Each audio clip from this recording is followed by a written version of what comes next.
Good morning, everyone. Good morning to the entire schools division of Zamboanga del Sur as we welcome you to the episode 2 of our Breaking the Stigma.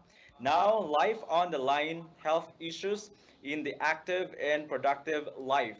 And this episode will focus on the cardiovascular disease and diabetes mellitus. And I am very sure that a lot of our personnel in the schools division, both the teaching related and non-teaching personnel are very much interested to have this episode because there are also some of our colleagues who are having these issues or health issues in themselves. So I hope everyone is now on standby as we have our episode number 2 on the air. Our warm morning greetings to our schools division superintendent Dr. Maharani M. Jacinto Seso 5, to our two assistant schools division superintendents, Dr. Raymond M. Salvador and Dr. Jerry C. Boquinquito, to our CID chief, Dr. Juliet Magallanes, and to our newest SGOD chief, Dr. Gay Asugas Abduhan. To all the personnel here in the schools division and to all our attendees, good morning.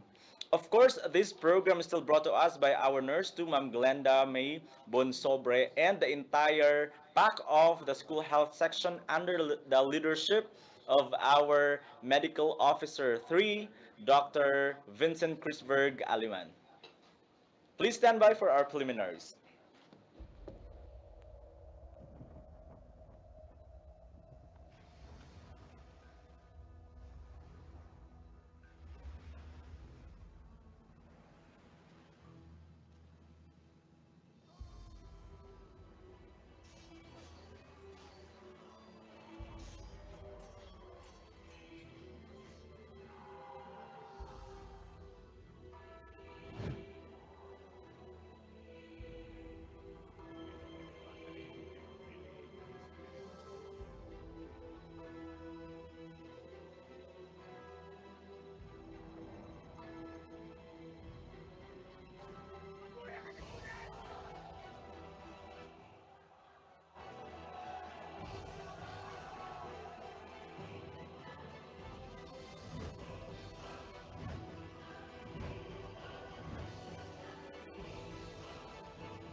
Mga kababayan, ang pambansang awit ng Pilipinas.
Our Almighty God, loving Heavenly Father, at this moment we pause from our worldly worries and seek your guidance and protection. In these times of uncertainty and great challenges, we still praise you and adore you for blessings you have showered to us, the blessings of life, health, and work. We are also thankful for the opportunity to ask forgiveness of our sins. We have many sins, dear Lord. Nothing is hidden from you.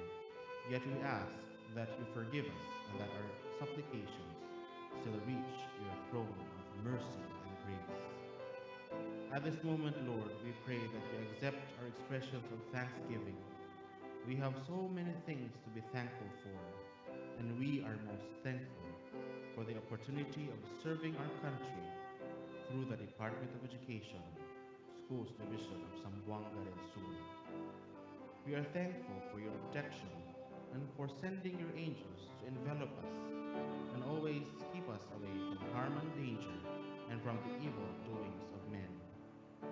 We are thankful for the wise leadership of our top management, our chiefs, and the cooperation of officials and personnel in the school's division office.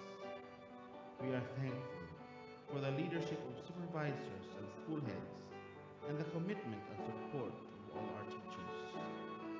With our expressions of gratitude, we ask now that you continue to guide us in our ways. Guide us as we perform our assigned tasks. Guide us as we serve the country. Guide us as we provide education to the children in this part of Mindanao.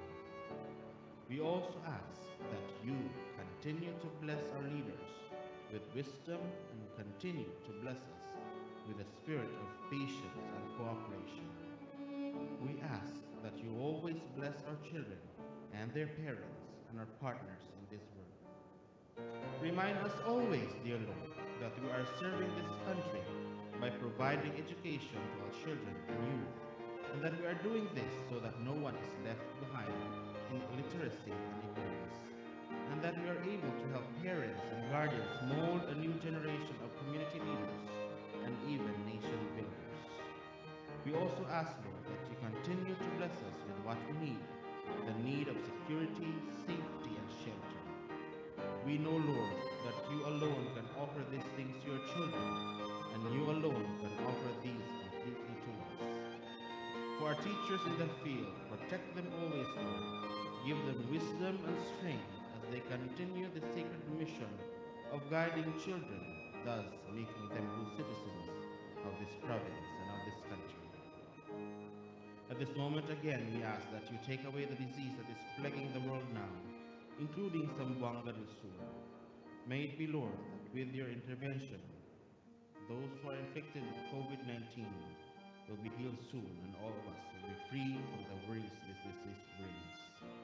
At this moment, dear Lord, we yield to your power, your loving kindness, and your will. All these things we ask in your name we pray. Amen.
Zamboanga store. Welcome to God's great gift given to man. God's great gift given to share with others. Come, let us join the making of all this land. This land, the wonders, Zamboanga is the bountiful. The love by all hearts, great and small. We will live for you. We will die for you. Our Zamboanga is all.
joined by our friends from Philippine Heart Association and from Marcos Atubig Regional Hospital. And they will be speaking a lot of wonderful information to help us about diabetes mellitus. Of course, kasama din natin ngayon dito sa studio ang ating Medical Officer 3 here in the Schools Division of Zamboanga del Sur, Dr. Vincent Verg Aliman, who will be speaking also about life on the line in few minutes. So, ayan po, standby. We are reminding our participants to please stay in places with good internet connection so that you can get full details of all our sessions today. Now, friends, please help me in welcoming our first session provider today, who will be speaking about life on the line. Our Medical Officer 3 in the Schools Division of Zamboanga del Sur, no less than Dr. Vincent Chrisberg Aliman.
Sir Jerry Bukikito and Sir Raymond Salvador.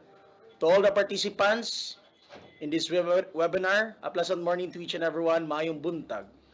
So, last week we had our episode 1 on webinar series Bumps and Lumps, last October 28, the breast cancer awareness. So, today we'll have our episode 2, Life on the Line, or the talking about the cardiovascular disease and diabetes mellitus.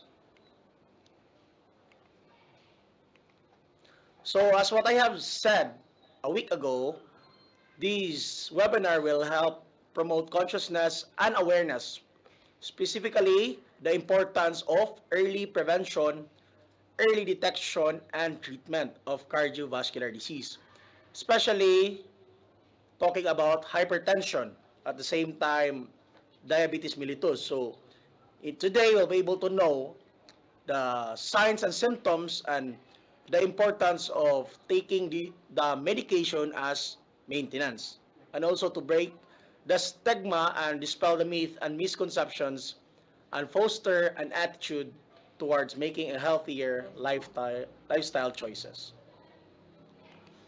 So as you can see in the diagram, so the red one, the 60%, that's the data that we've gathered from our annual physical examination this year up to August 2022. So 60% composed of our elementary teaching and non-teaching personnel. And next is we have our 17%, we have our junior high school teaching and non-teaching personnel. And for our 3%, we have our senior high school teaching and non-teaching personnel. And then the remaining 20% are without findings. So, based from the data, 4 out of 5. So basically, taas jud, increase ang incidence or comorbidities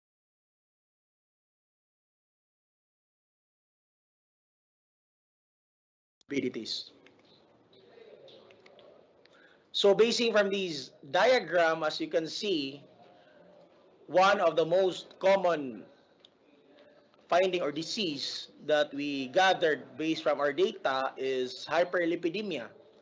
With the data for the male, we have 233, and for our female, we have 943.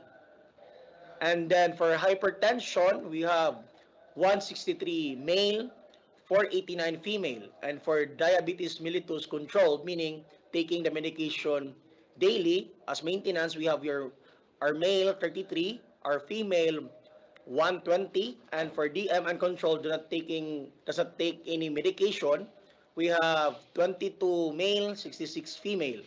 And for pre-diabetes, we have 63 male, 250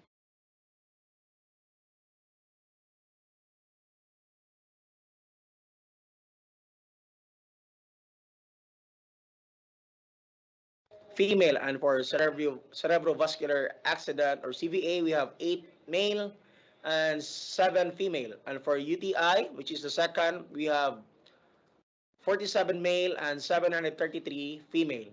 And lastly, we have cardiomegaly or enlargement in our heart, 7 male and 79 female. So based in this diagram, we have our top 4. We have your first hyperlipidemia, second is UTI or urinary tract infection, next is hypertension, and the fourth one is prediabetes. So next is the database from the BMI that we've gathered. So for the total population of male, the dark blue, the 7.4% are the obese, and the 29.5% are the overweight. While the female, we have 7.6 obese and 29.5% overweight. That's basing from our data that we've gathered during the annual physical exam. So here, this is the incidence of DM or diabetes mellitus. So we have our based from percentage. For the male, we have 7.8%, and for women, we have 9.0%. So with DM, and then for the male, 7.8 with DM. So for the incidence rate of hyperlipidemia, as you can see there, in the diagram, so 33.9% on the female, while 33% of our male. And for the incidence rate of hypertension, we have 23.1% increased incidence rate in male, basing from the total population of the entire division of Zamboanga or teaching and non-teaching personnel. While the female, we have 17.6%. So basically, as you can see on the different data that we presented, so this webinar will really help us, especially on the diseases, especially in hypertension and DM. Since also we have our own speaker for today that will be talking about a detailed information regarding cardiovascular disease and DM. I hope that you'll be able to learn, gather a lot of information today, at the same time enjoy the webinar. Welcome, welcome, welcome, and a pleasant morning to each and everyone. Mayong buntag.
Aliman.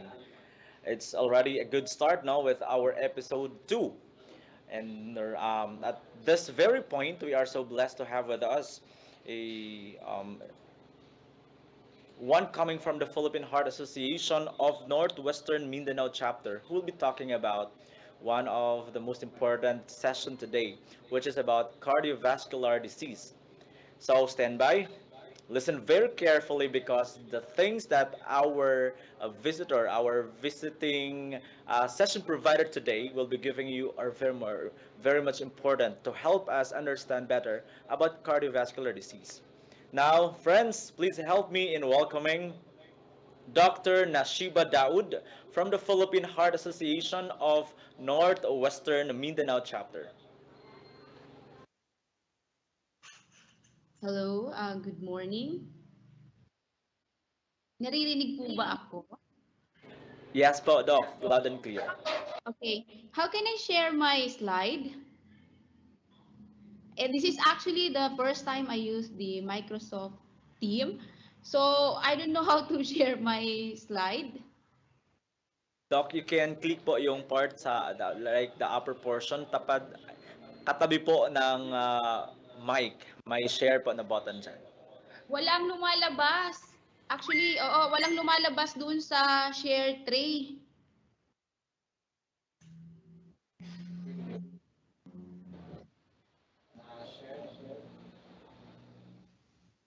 Pagka-click po ng share, Doc, wala pong lumalabas. Wala. May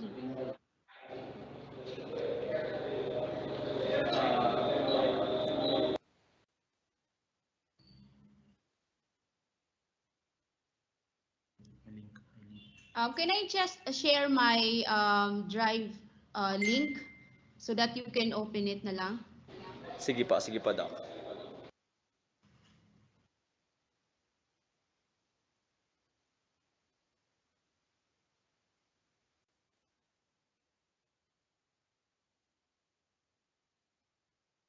Either we would like to encourage our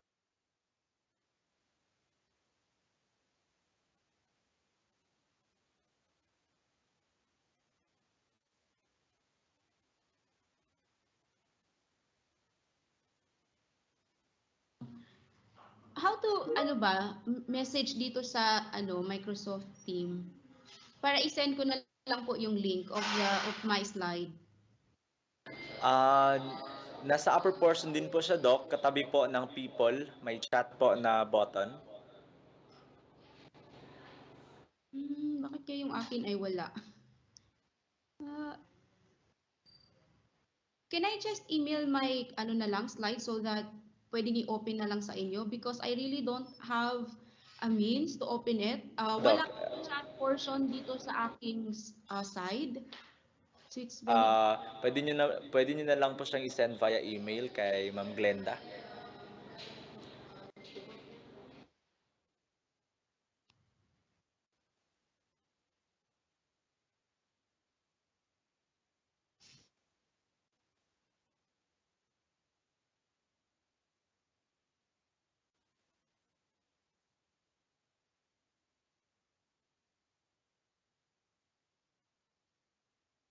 already sent na po.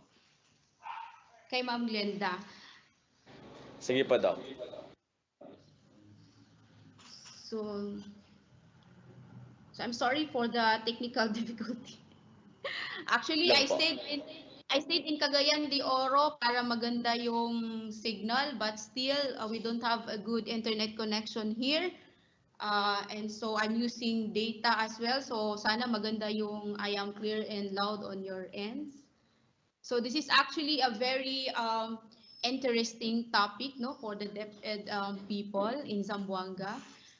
Because maganda because nakita ko yung data in DepEd meron silang sariling research na nakakatuwa that they have their data of their people yung mga presence of comorbidities yung pinresent earlier. So again, cardiovascular disease, malaking topics to, malaki to, sa medical school, but we are going to put it in a concise and summarized form.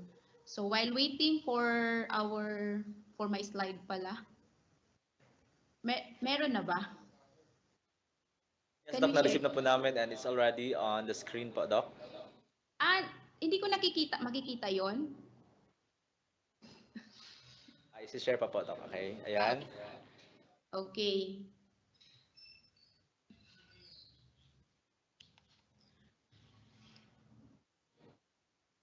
Again, let us all welcome our session provider about cardiovascular disease, our friend from the Philippine Heart Association Northwestern Mindanao Chapter, Dr. Nashiba Daud. Doc, you can take your time. Okay, good morning again, once again. So I am here to discuss cardiovascular disease, and these are the objectives of my presentation. No? So to discuss the overview of cardiovascular disease, risk factor of cardiovascular disease, and of course, how to reduce the risk and to prevent cardiovascular disease. So what is cardiovascular disease? It is actually a group of disease affecting the heart and blood vessels. No, um, it is, next slide please. It includes heart and blood vessel issues, no, which includes narrowing of the blood vessel in the heart and other organs throughout the body. No, it includes the coronary artery, peripheral artery, and disease of the aorta. And if it happens in the brain or artery of the brain, it causes stroke or transient ischemic attack. So this figure shows to you the narrowing of the arteries, no, in the heart, coronary artery disease. If it's in the leg, and it becomes the peripheral artery disease. If it's in the aorta, and it is aortic abdominal aortic disease, and if it's in the brain, it's stroke or transient ischemic attack.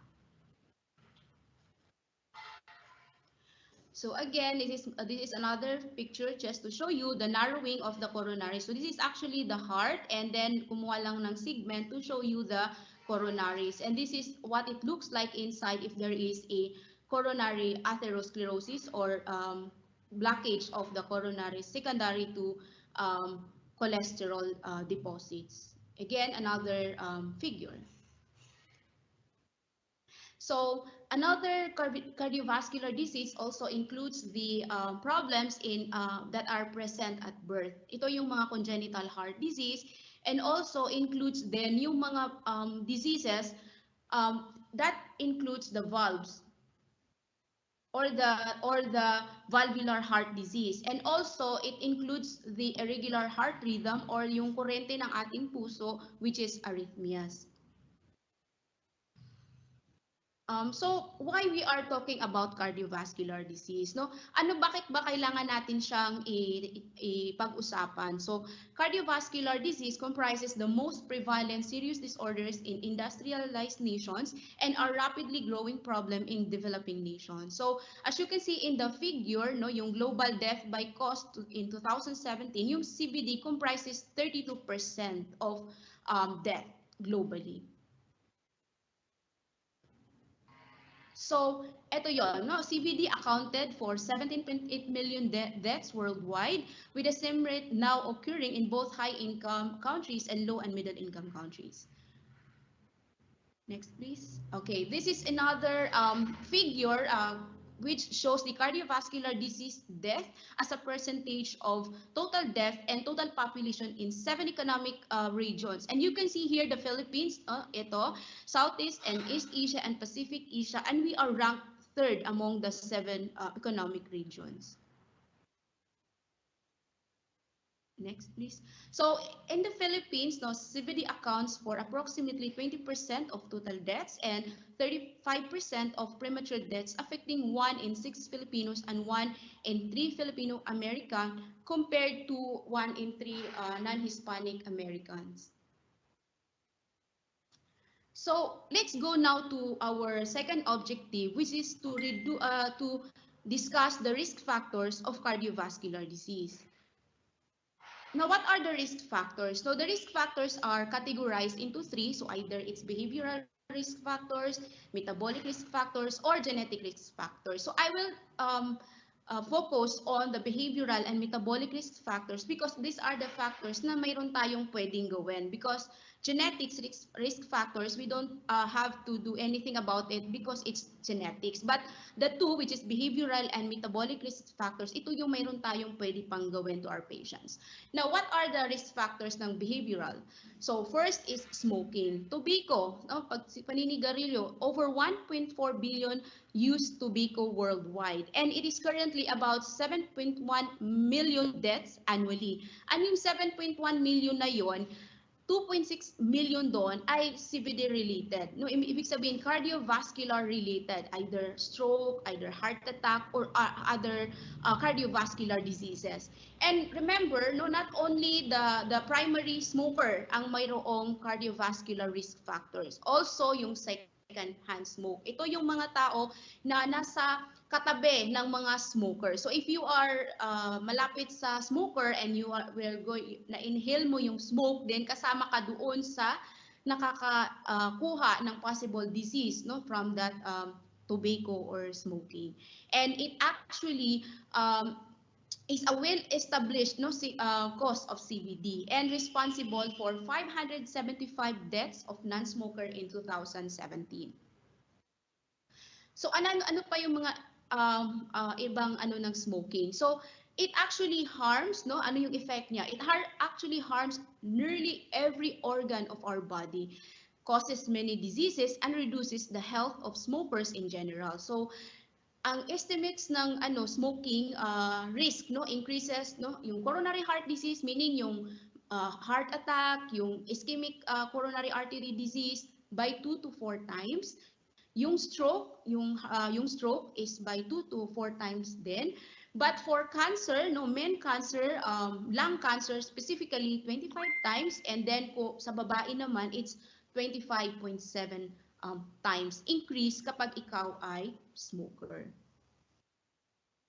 So another behavioral risk factor, which is the most common, is our diet. No, with regards to cardiovascular disease, a key element of dietary change is an increase in intake of saturated animal fats and hydrogenated vegetable fats, which contain atherogenic trans fat acid. And this is actually common, no, in nowadays because of course, dahil sa pandemic and all of us are nasa bahay lang, so mas accessible sa atin yung mga food that contains saturated animal fats and hydrogenated vegetable fats. So, and of course, this also includes yung decrease yung intake natin ng plant-based foods and an increase in simple carbohydrates. So another behavioral risk factors also is physical inactivity. So yung physical inactivity is actually a term used to identify people who do not get the recommended level of regular physical activity. So it is actually responsible, no, yung physical inactivity for 1.3 million global death annually. And the prevalence is steady between 2001 and 2016, which is 28.5 to 27.5%. So marami pa rin yung mayroong yung nasa physical inactivity na state. Okay.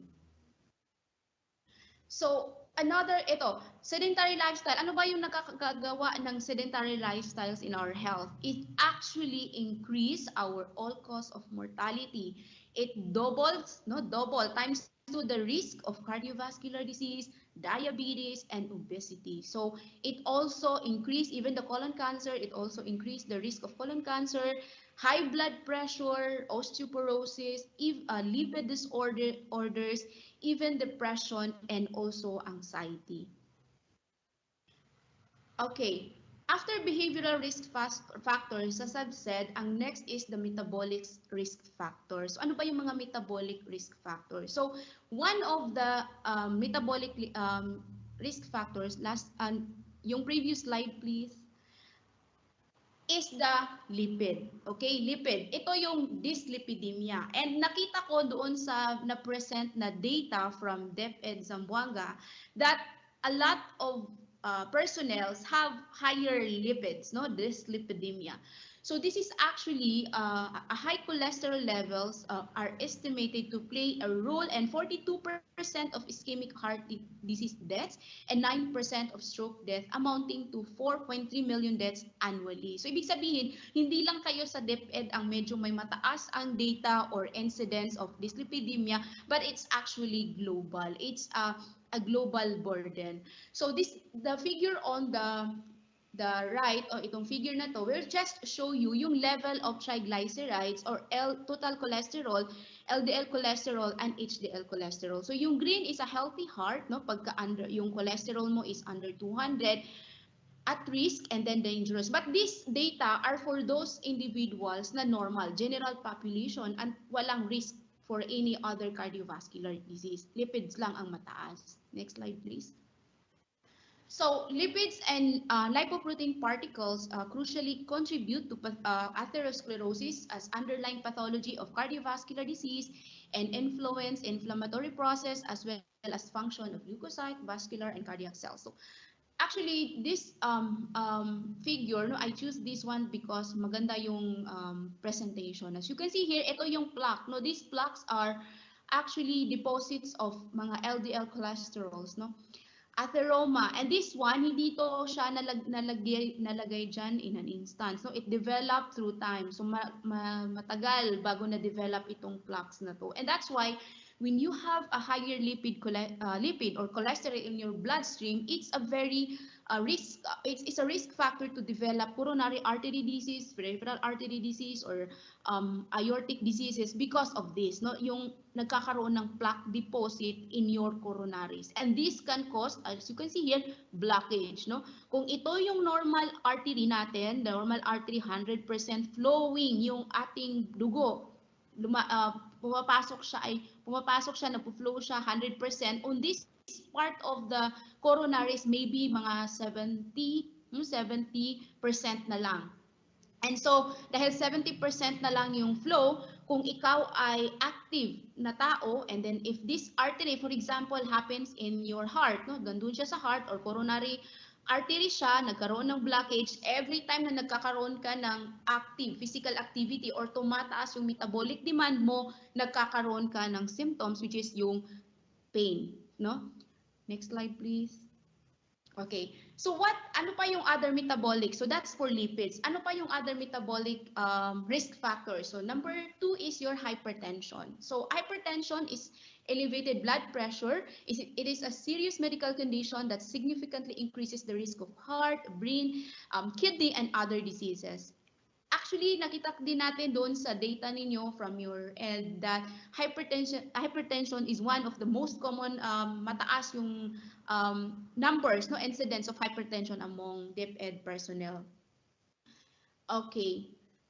So an estimate of 1.28 billion adults aged 30 to 79 years worldwide have hypertension. So next slide, please.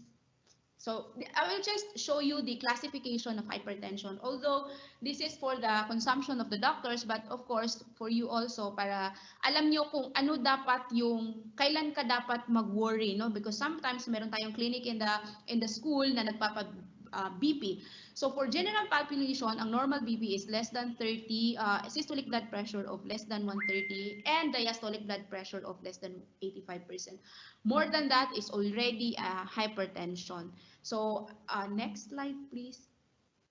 So ang next metabolic risk factor for cardiovascular disease is of course diabetes. Diabetes, as nakita ko doon sa data nyo din, that pre-diabetic, no, ang taas ng pre-diabetic incidence among DepEd Zamboanga personnel. So it happens actually when your body is not able to take up sugar o yung glucose na sinasabi natin into its cells and use it for energy. And this result in build-up of extra sugar in your bloodstream. Next slide, please. Okay, the prevalence of diabetes increases to 129.7% for males and 120.9% for females between 1990 and 2017. And I think mas nag-increase pa ito, no? yung bagong data. So an estimated 476 million people worldwide have diabetes, and according to International Diabetes Foundation, this will rise to 693 million by 2047. So what are the criteria for diagnosis of diabetes? No, I want you to, sinali ko to so that you will also know kung pasok ba kayo sa criteria ng diabetes or may diabetes ka ba. Now, these are the criteria. No, for you should have 2 abnormal test results from the same sample. For example, your HbA1c is more than or equal to 6.5%. Yung fasting plasma glucose mo or FBS is more than or equal to 126 milligram per DL, or yung iyong random blood sugar is more than or equal to 200 pero mayroon ka ng symptoms of hyperglycemia or hyperglycemic crisis. So ano yung mga symptoms? Ito yung parating umiihi, parating nagkakaroon ng infection, UTI, parating gutom, no? There are lots of symptoms for hyperglycemia. Next slide, please. So another metabolic risk factor, no, after lipids, your hypertension, your diabetes, and next is obesity, no, yung mataba. So overweight and obesity are defined as abnormal or excessive fat accumulation that presents a risk to health. Next, please. So global obesity prevalence was 12.0% among adults and is increasing throughout the world. Actually, meron din kayong data niyan, ano, and I noticed that also yung obese is higher. So very timely talaga that this part ganitong mga lectures, no, in your ends. So next, please. So women are affected by obesity than men from 1975 to 2014 and increased from 6.4 to 14.9% in females and 3.2 to 10.8% in males. So, paano ba natin nade-diagnose yung obesity, no? Pag nakita mo ba yung tao malaki ang tiyan or ano? Actually, it is through BMI or body mass index. So, it is actually based on our height and our timbang, our weight. So, this is actually the graph that show you, or figure that show you yung obese. Pag more than 30 ang BMI mo is more than 30, that's already obese, no? Next, please. Okay. After discussing the cardiovascular disease, burden of the disease, risk factors, now let's go to paano ba natin ma-reduce yung risk natin, or if not ma-reduce, paano ba natin ma-prevent yung cardiovascular disease? Next slide, please. Okay, ito yon, no? Next slide. Number 1 is very important. We know that the risk factor is smoking, obesity, hypertension, diabetes, hypercholesterolemia or dyslipidemia. So, ang pinaka-first prevention is lifestyle modification. Next slide, please. So, lifestyle modification includes, of course, dahil ang smoking ay nakakakos ng cardiovascular disease, double your risk for cardiovascular disease, then don't smoke or smoke cessation or stop or quit smoking. So this is actually the benefit of smoking cessation. I choose this figure so that mas ma-retain po sa atin yung health benefit of stop smoking. So actually it lowers the risk of cardiovascular diseases. In fact, no, yung quitting smoking lower the risk of even 12 types of cancers. So, ang next prevention or makaka-help to reduce our risk for cardiovascular disease is be physically active.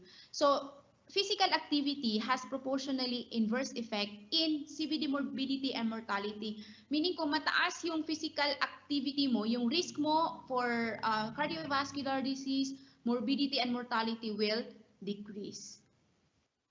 Next slide, please. So how enough ba? How much exercise ba do we need? So the American Heart Association recommends 30 to 60 minutes of aerobic exercise 3 to 4 times per week to promote a cardiovascular fitness. So 30 minutes of moderate activity daily equates to 600 to 1,200 calorie expenditure per week. Next slide, please.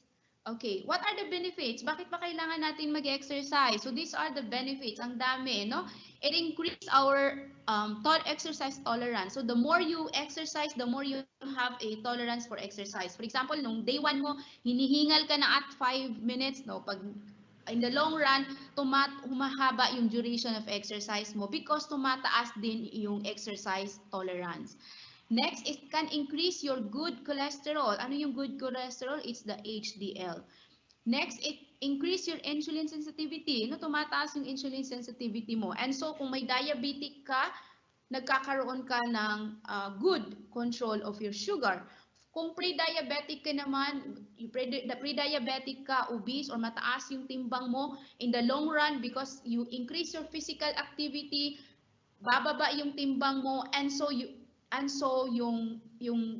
bababa yung timbang mo, and so your risk of diabetes also will decrease.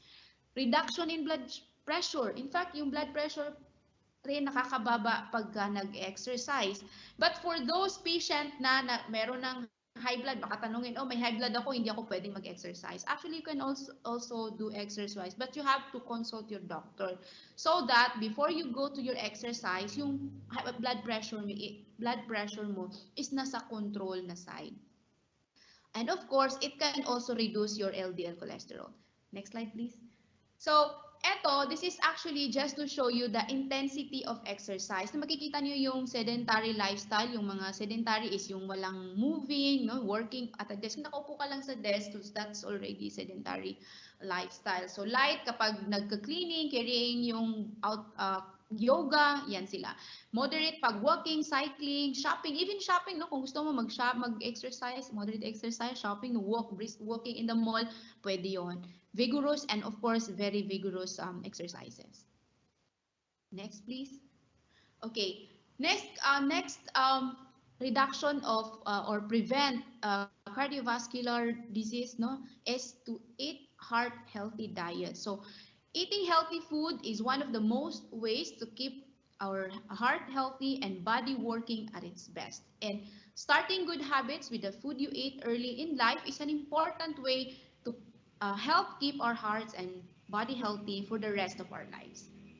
Next, please. So, ito yung dapat nating kainin, no? Eat a wide variety of fruits and vegetables, whole grains, eat healthy source of protein, eat minimal processed foods kung pwede, minimal kung pwede hindi talaga, then do it. Minimize intake of added sugar, kung pwedeng mag-coffee na black coffee, pwede yon. Eat food prepared with little or no salt at all. Okay, next. So ito, I choose this figure also para ma-retain sa atin, no, yung what I've said earlier. So dapat maraming exercise, no, maraming exercise. And next is maraming fruits and vegetables, whole grains. Ay yung sa tuktok niya, yung red meat, bread, sugary drinks, at least kung hindi ka makaiwas, at least very little. Okay. Next slide, please. Okay. Another way to prevent or reduce the risk of cardiovascular disease is keep a healthy weight. So, paano ba to?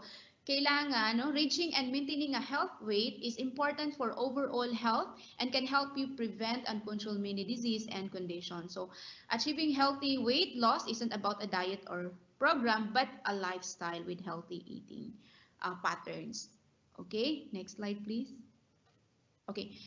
In fact, no, a modest weight loss of 5 to 10% of your total body weight is likely to produce health benefits such as improvement of blood pressure, cholesterol, and also your blood sugar. Next. Okay, another is keep your blood pressure healthy. Ito yung kailangan nasa normal level yung blood pressure mo. It is one way to reduce or prevent cardiovascular disease.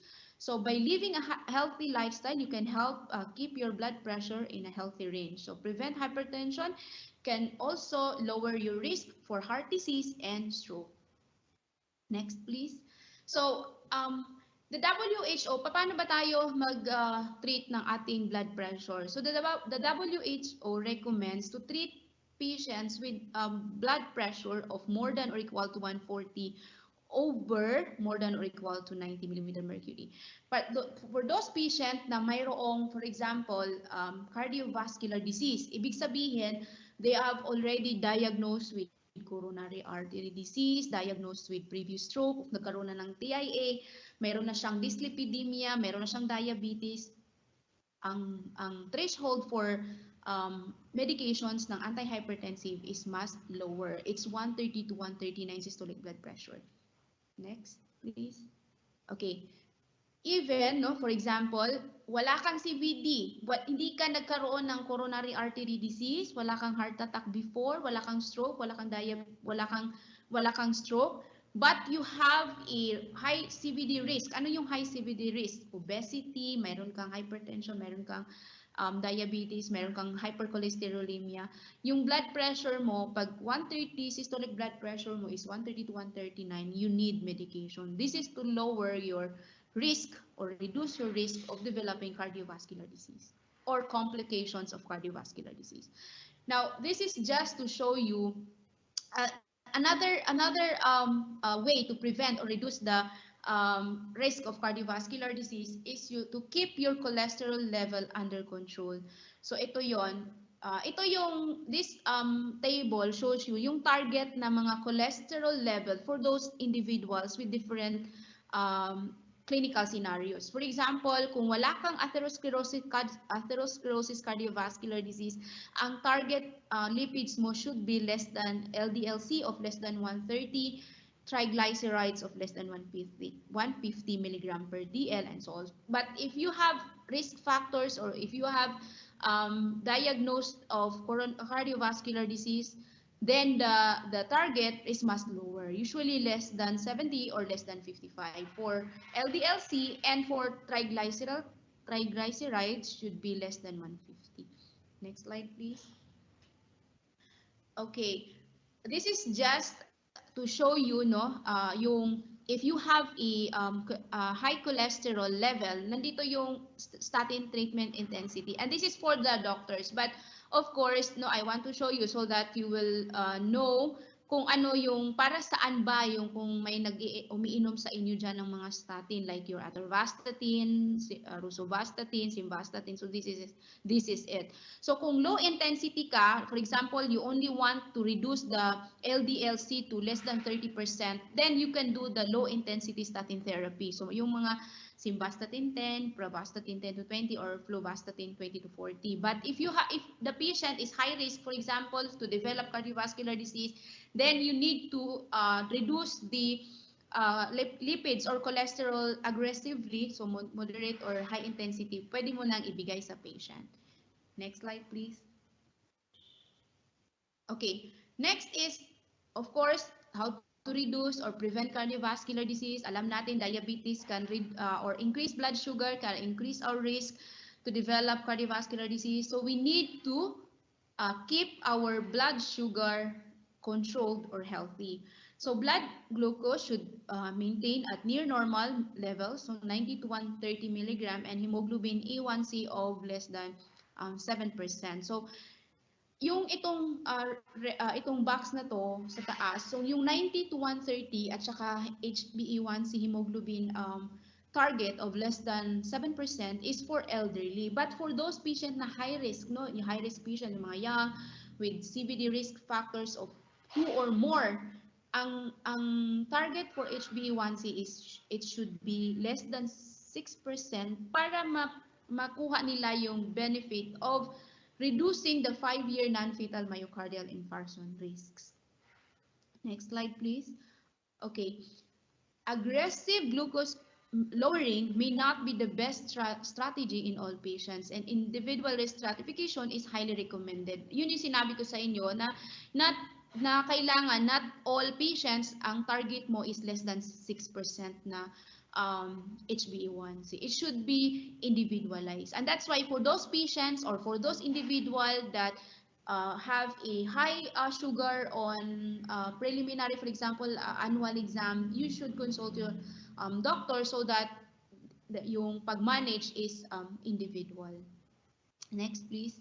Okay, this is a figure just to show you yung ano to for doctors, diabetes mellitus algorithm treatment. Okay, again, even on medications, even diabetic patients, kahit na meron silang medications to lower their blood sugar, nandyan pa rin yung lifestyle intervention, nandyan pa rin yung weight loss, nandyan pa rin yung decreased fat intake, caloric restriction, and of course, physical inactivity, plus the medications or the anti-diabetic meds. So, ito, another way to reduce your or prevent CVD or reduce your risk factors for cardiovascular disease is compliance to your medications. For example, if you are hypertensive, if you are dyslipidemic, meaning mataas yung cholesterol level mo, if you are diabetic, and you have maintenance medication, you should take it regularly, as in non-stop, every day.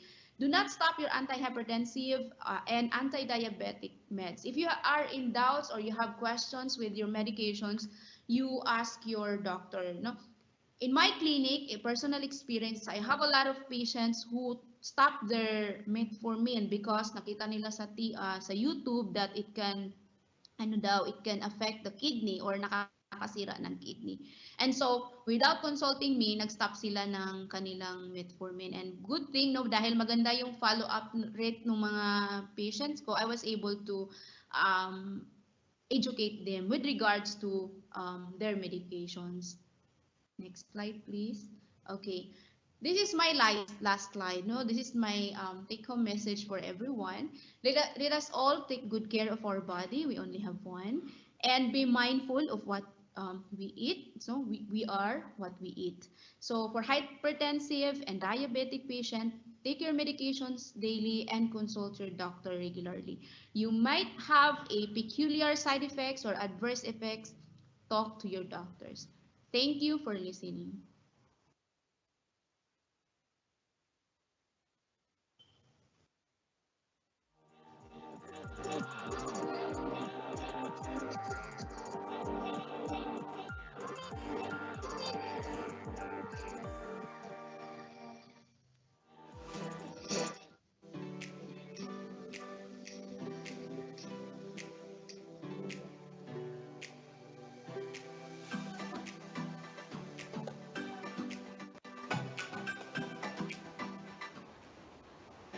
Thank you so much to Dr. Nashiba Daoud of the Philippine Heart Association, Northwestern Mindanao chapter for a very informative discussion about cardiovascular disease. And we are now looking into the questions and concerns of our participants so that we can forward it directly to Dr. Daoud while she is still with us in the platform.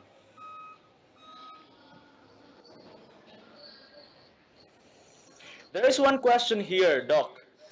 Do you still have Dr. Daoud in the platform? Yes. I'm still here. Okay po. Okay po, Doc.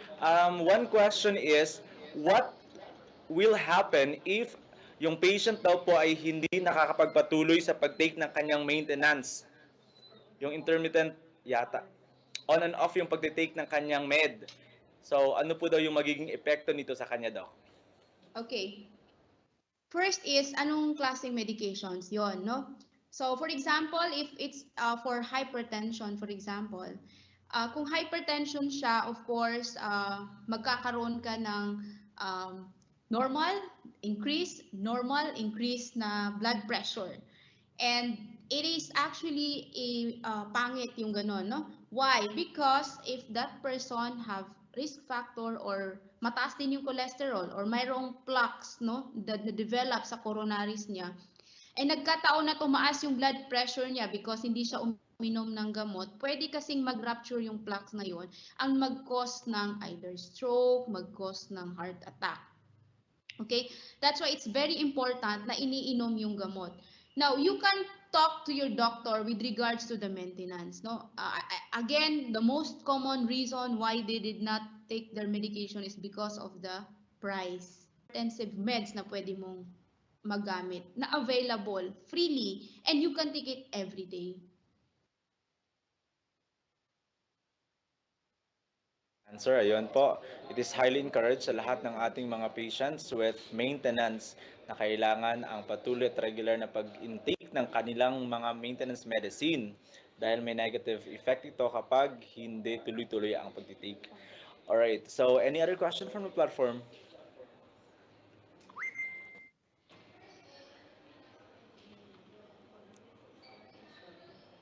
Ang daming mga pre-diabetic doon sa data. So, Po kayo, Doc? for pre-diabetic individual doon sa data nila mataas kasi yun no. You can actually if for example you can actually do the yung na-discuss ko no, yung of course healthy diet, weight loss, kung mataas yung timbang mo, go to your clinic no doon sa school and ipa-measure mo yung BMI mo para alam mo kung ano yung ideal body weight na kailangan mo. So that pwede kang hindi mag-maintain ng anti-diabetic because by doing exercise alone, physical activity, by eating healthy, by not smoking, actually nakaka-cause kasi yon ng increased insulin sensitivity. Meaning, pag ginawa mo yon, pwedeng hindi ka mahulog doon sa diabetic na side, na spectrum. Of course, even patients kasi yun familial pwede yung parents mo diabetic and your both parents are diabetic and the chance of you of having diabetes is also high. So, from the fact na ganun yung story mo, the fact na meron kang clinical scenario na ganun, pwede ka na mag-start ng healthy diet, physical activity, yung exercise, daily exercise, of course, stop smoking, so yun. We have another question here. Is there a correlation between COVID-19 and stroke? Okay. Actually, COVID-19 is parang hypercoagulable state siya. Hypercoagulable state, meaning the blood flow in our vessel is parang sticky because of the COVID-19. And nagkakaroon ng mga presentations ng stroke, no, nagkakaroon ng pagbabara sa brain causing stroke. And sometimes actually may instances before nung kasagsagan ng COVID na marami ding stroke na bleed kasi there are two types of stroke, no, yung bleed at saka yung bara, which is infarction, no. Pag may nagbarang ugat, no, yun. Yung iba naman bleed. According to that mga studies, no, there is a direct correlations ng COVID to stroke, both infarct and bleed. Doc, another question. Kasi may mga instances po na ang ating mga personnel ay may diabetes pero they tend to have this intermittent fasting. May epekto ba itong pag-fast sa kanilang kondisyon? Okay, intermittent fasting is actually good for those individual in general populations. But for patients na diabetic who maintain, I presume they have their maintenance medications. It's very difficult to do intermittent fasting because they are high risk to develop hypoglycemia. Bababa yung sugar nila. And so they cannot function well because of hypoglycemia. Ayun. So, in other words, Doc, hindi po natin ina-advise na mag-intermittent fasting. For those taking medications. Kasi of course, the medications, no, yung anti-diabetic meds is very important for those diabetic patients. Intermittent fasting is not the main gamot for the diabetes. It's the anti-diabetic meds, and it's very important for diabetic patients to take their medications regularly.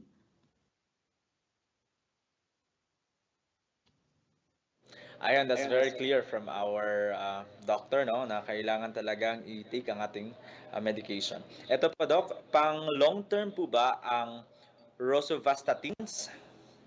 Okay. It is a very common questions, no? Like, for example, may mga pasyente na, ay, doc, normal na yung aking cholesterol. Can I stop my medications? We will go back to risk stratifications. Kung si pasyente na itong nagtatanong ay mayroong high blood, may diabetes, and then normal na yung cholesterol, hindi niya pwedeng i-stop yung anti-cholesterol niya because the anti-cholesterol not only lowers the cholesterol level, but of course it can also protect the lining of the vessel, no, yung lining of the vessel, pinoprotektan niya from sudden tear, yung ma-tear na magkukos ng heart attack or infarction or sudden occlusion ng vessel. So for high-risk patient, no, kung mayroon kang high blood, may diabetes, may may diabetes, obese, yung anti-cholesterol meds, continue yun siya. Lifetime. So tatanggalin lang yun siya ng doktor mo kapag ka meron kang other problems, no, sa liver, for example. Kung may cirrhosis ka, minsan yun, binababaan or tinatanggal. Depende sa patient yun.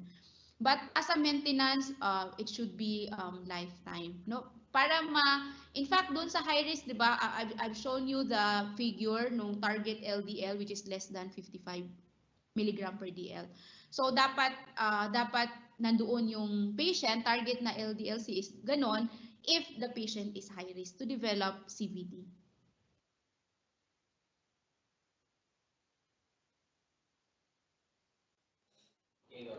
And thank you so much, Doc, for the response. Ito, another question. If may sugat daw po na biglang nag-swell at patagal gumaling, medyo may, pasintabi sa kumakain na, may mga discharge o may nana na rin. Sign na po ba ito ng diabetes?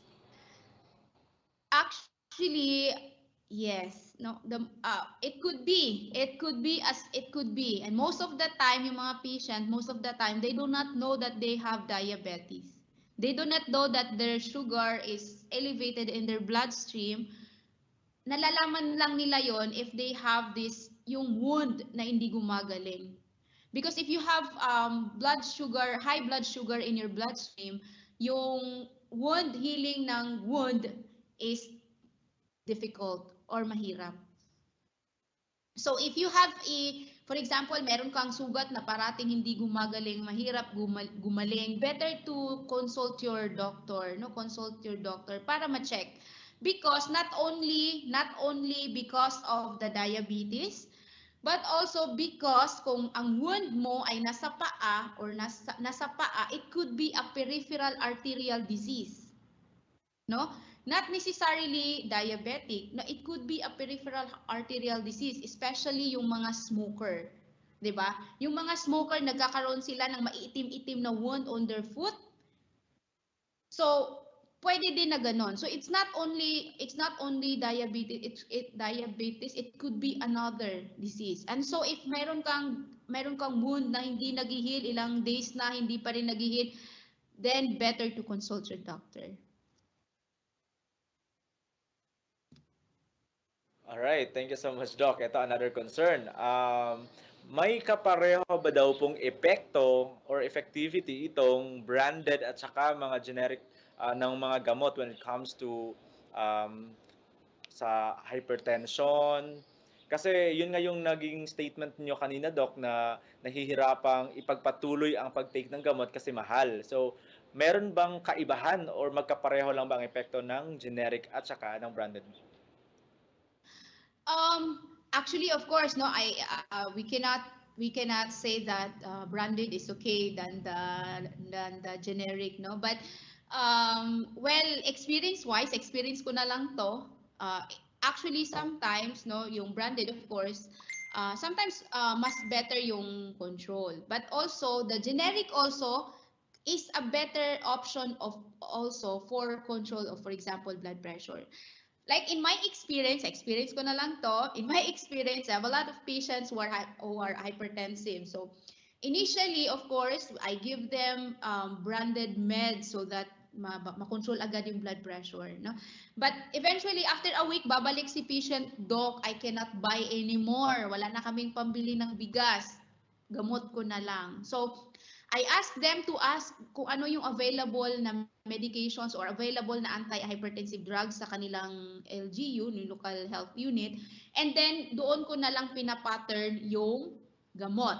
For example, and the most common available is amlodipine, losartan, and losartan and metoprolol, I think. So, ako ginagamit ko yon. No? I give my patient losartan, amlodipine for their blood pressure to control their blood pressure. So, okay lang. Okay lang ang generic, okay lang ang branded. If you cannot afford the branded, generics is a good option. Ayan. And to conclude our open forum this time for the session of Doc Daud, no, may isang question. Kasi may mga notion na kapag tuloy-tuloy ang pagtitake ng medicine, nakakasira daw po ito ng kidney, kaya nga natatakot din ang marami na inom ng gamot. Ano po ang pwede nating sabihin sa kanila, Doc? Okay. Yung actually, ang nakakasira talaga ng kidney is your persistent na mataas ng blood pressure, persistent na mataas na blood sugar. Now, yung kidney kasi, no, kapag nasira yung kidney mo because of that too, yung mataas na sugar, mataas na blood pressure, when you are taking medications, no, like for example, when you are taking medications like yung losartan, valsartan, it can affect your kidney kung mayroong kang previous na kidney problem. That's why if you are taking any medication, you should always consult your doctor because the doctors knows how to monitor you. Hindi ibig sabihin na binigyan ka ng anti-hypertensive meds, hindi ibig sabihin na binigyan ka ng anti-diabetic meds, ay okay ka na. You should follow up to your doctor para ma-check niya yung atay mo regularly, ma-check niya yung kidney mo regularly. So that's the only way to prevent yung possible complications or possible na magkaroon ka ng kidney problem, magkaroon ka ng atay problem. No, you should always consult your doctor for monitoring.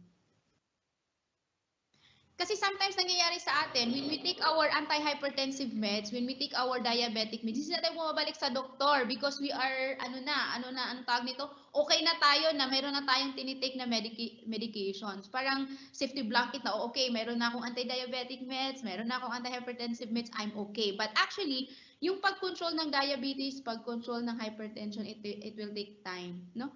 Na makuha mo yung control, yung normal blood pressure and normal level of sugar. I hope it answers the question. Sir John. Yeah. All right. Thank you so much, Doc. Yun nga, no? Kasi mas maigi na malinawan ang ating mga patients considering na marami talaga nagtitake ngayon ng medicine. And they're going back to the doctors upon receipt of their medication, okay na to.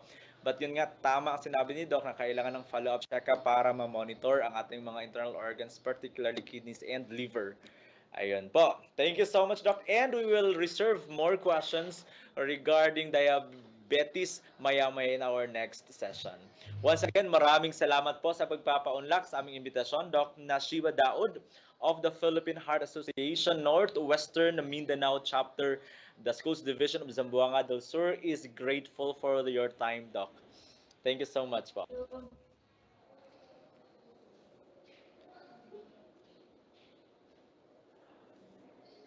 All right, so as we continue with our episode 2 in the webinar series on health and wellness for SDO and field personnel, it's really time to break the stigma as we talk about the cardiovascular disease. Ito na, for diabetes mellitus. Let's all welcome a specialist from internal medicine of the Marcos Atubig Regional Hospital, Dr. Jason Lumasag. Doc?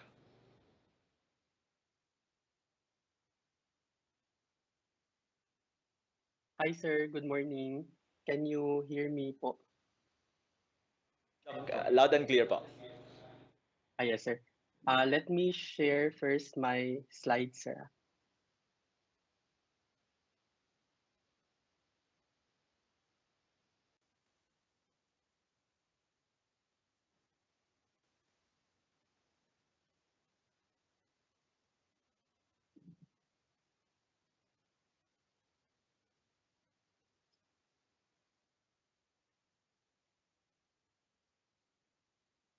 Hello, sir. Good morning.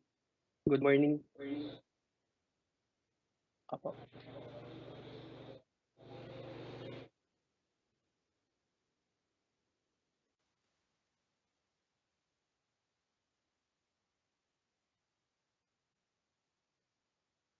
Hello. Hello po. Hello, Doc. Ayan po. Ay, hello, sir. Ayan, sir. Sorry. Sorry po, sir. Medyo may problem ako sa pag-share ng PowerPoint presentation ko, sir. Wait lang po. Sorry.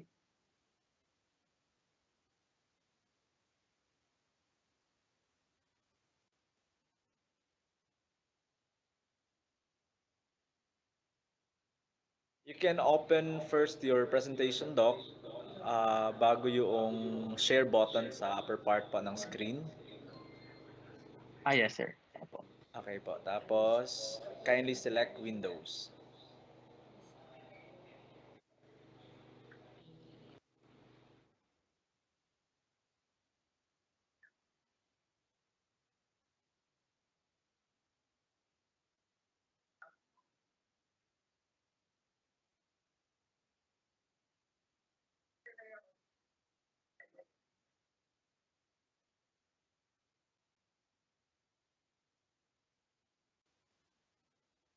Ayan, sir. Kita na po ba, sir? Hello? Hello, Doc. Hindi pa po lumalabas sa screen. Hindi pa.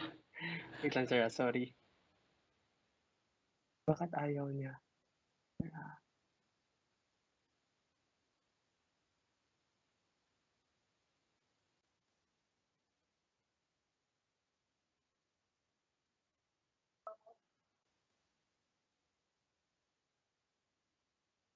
Ayan, sir. Kita na po. Wala pa rin. Wala talaga, Doc eh. Sorry. Bakit ayaw niya? Pag open na po yung presentation niyo po, Doc, you can have it in a slide presentation na form, yung F5. Tapos, Yes, saka sir. Ayan na po. balikan yung yung sa share, and then Windows. Screen na lang. Ayan. Sir, nakikita po ba Ayan. yung screen ko, sir? Sorry, sir. Parang screen yata. Ayan, sir. Kita na po, sir. Okay. Thank you so much, Doc. Okay. Once again, let's welcome Dr. Jason Lumasag. Uh, Good morning, everyone, and good morning to all the listeners and also to our teachers here in Zamboanga del Sur. I am Dr. Jason Lumasag, an adult medicine specialist. I am currently connected at Margos Atubig Regional Hospital, and today I will be talking about diabetes mellitus, especially the diabetes mellitus type 2, which is the more common diabetes. So these are my sources for today's lecture, and this is the outline of my lecture for today. So to start with, I would like to start a clinical case of a 48-year-old female housewife visited at MRH OPD last May 2022 with the complaints of excessive urination, sudden weight loss, blurring of vision, increased thirst, fatigue, and excessive sweating for the last 1 month. Past medical history revealed the patient was suffering from hypertension for the past 5 years, for which she was using losartan and had noticed the current symptoms since December of 2021. Her height is 55 kilograms with a weight of 5 foot and 2 inches with a BMI, body mass index of 32.01 kilograms. So the patient is obese with noted physical activity, just her daily routine household work, and her diet consists mainly of rice, meat, and soft drinks every meal, and bread for snacks. And upon investigation, noted random blood glucose level of 189, and her fasting glucose the next day was noted to be high at 134 milligrams per DL. So based on the patient's clinical presentation with the supporting labs of increased fasting blood sugar and increased random blood glucose level, the patient was diagnosed with type 2 diabetes mellitus as well as hypertension, and the patient was started on anti-diabetic medications. So what is diabetes mellitus? Diabetes mellitus is a group of common metabolic disorders that share the phenotype of hyperglycemia.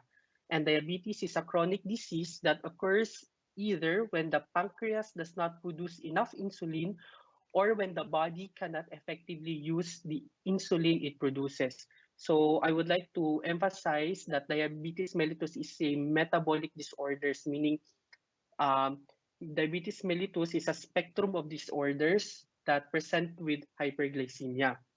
So what are the classification of diabetes mellitus? We have the type 1, the gestational diabetes, and the type 2. The type 1 occurs most frequently in children and adolescents but can develop any age. And gestational diabetes is a type of diabetes that belong to high blood glucose during pregnancy and is connected with complications to both mother and child. And the type 2, which is more common in adults and accounts for around 90% of all cases. And today, we will be discussing about type 2 diabetes mellitus, which is the most common type of metabolic disorder in the range of diabetes.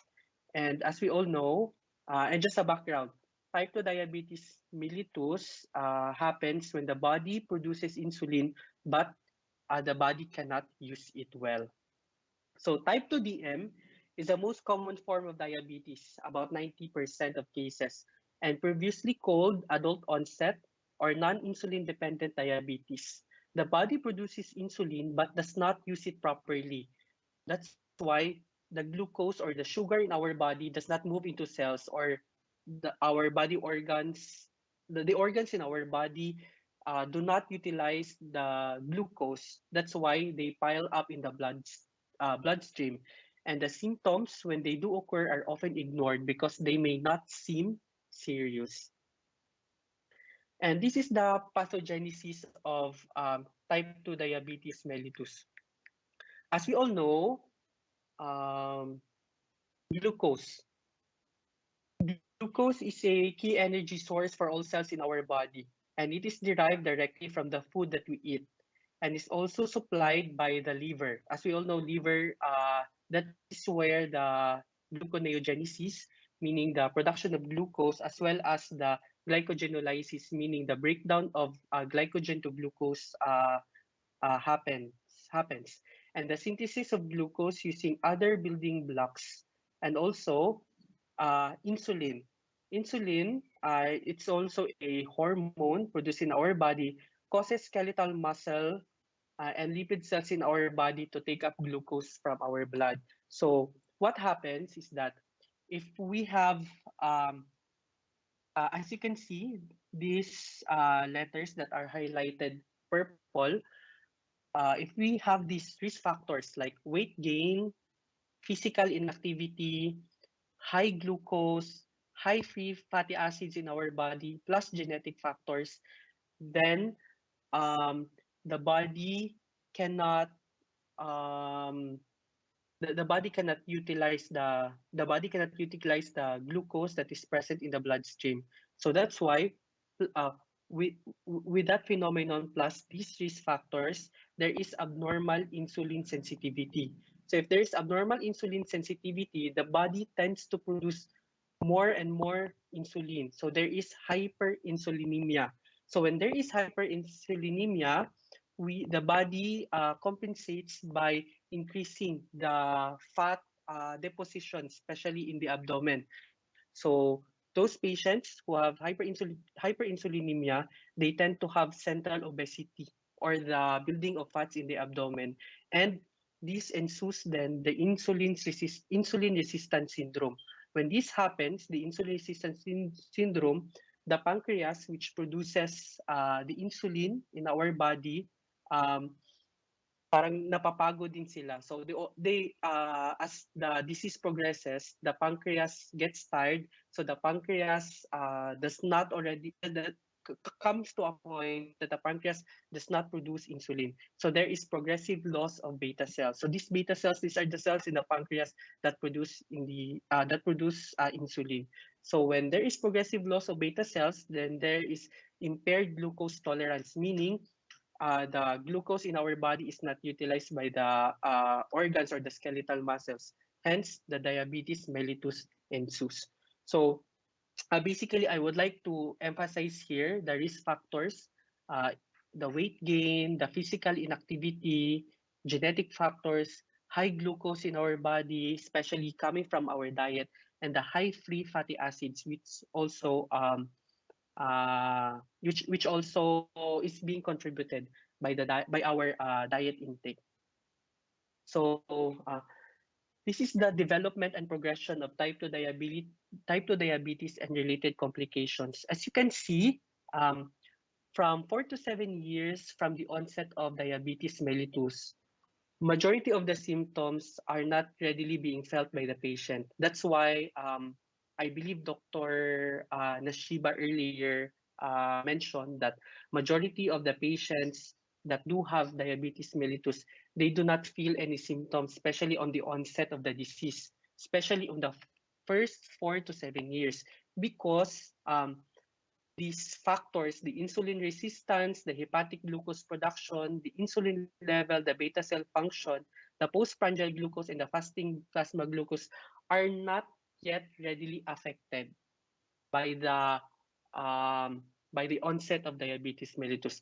However, ladies and gentlemen, if we will take for granted uh, this diabetes mellitus or on the natural course of the progression of the disease, after 4 to 7 years, that is where the microvascular complications and also the development of macrovascular complications would usually start if we will ignore this type of disease. So as you can see, after 4 to 7 years, there is steadily increase of insulin resistance, meaning our body cannot our the insulin in our body cannot detect the glucose in our organs.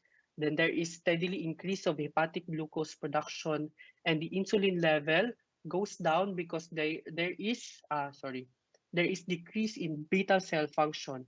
So if the insulin in our body is decreased or is very minimal, then the postprandial glucose and the fasting plasma glucose increases. And that is where the development of microvascular and macrovascular complications ensue.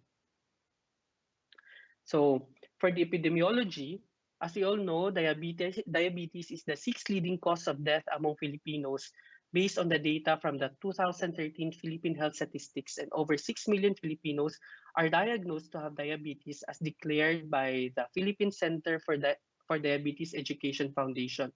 And what's even more alarming, the WHO announced that 6% of all deaths in the Philippines occurred due to diabetes.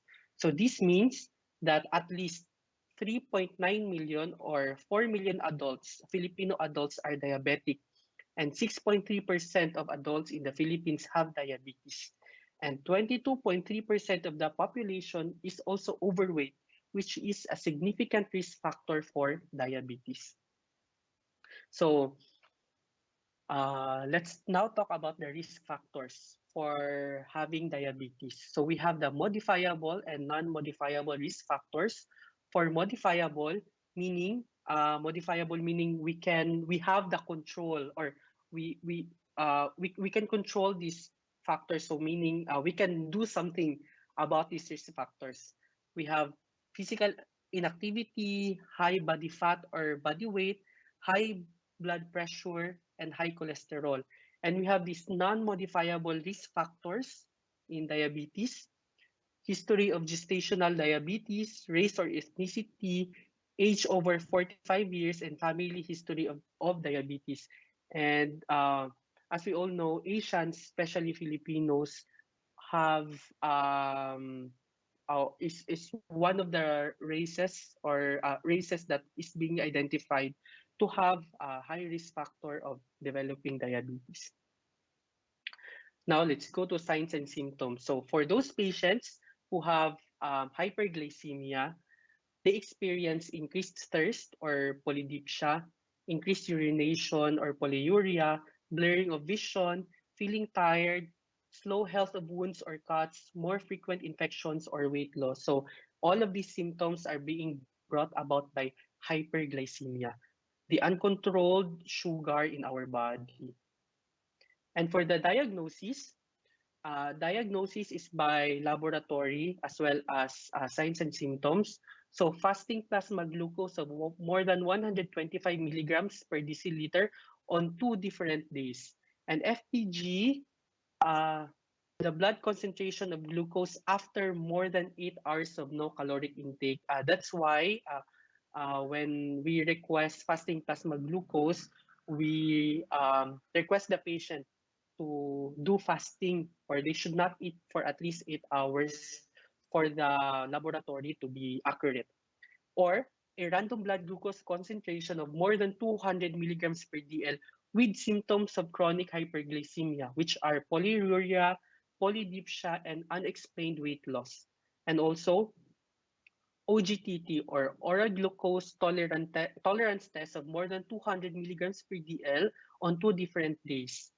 And the measurement of a person's blood glucose level 2 hours after drinking of 75 grams of anhydrous glucose dissolved in water, or uh, an A1C of 6.5% or higher. Currently, we physicians most of the time rely on A1C, because A1C this readily reflects the control of sugar of the patient's blood sugar for the past 3 months. So for the recommendations, so who are these patients who should be tested for type 2 diabetes mellitus?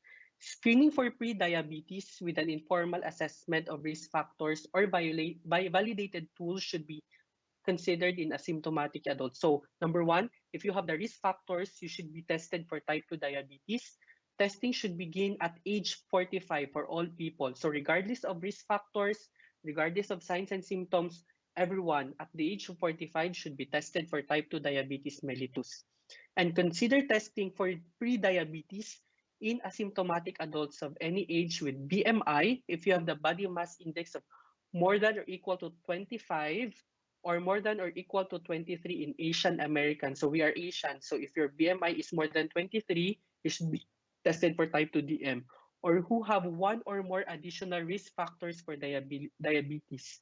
If tests are normal, repeat at a minimum of 3-year interval. So dapat every 3 years if your previous laboratories are within normal range.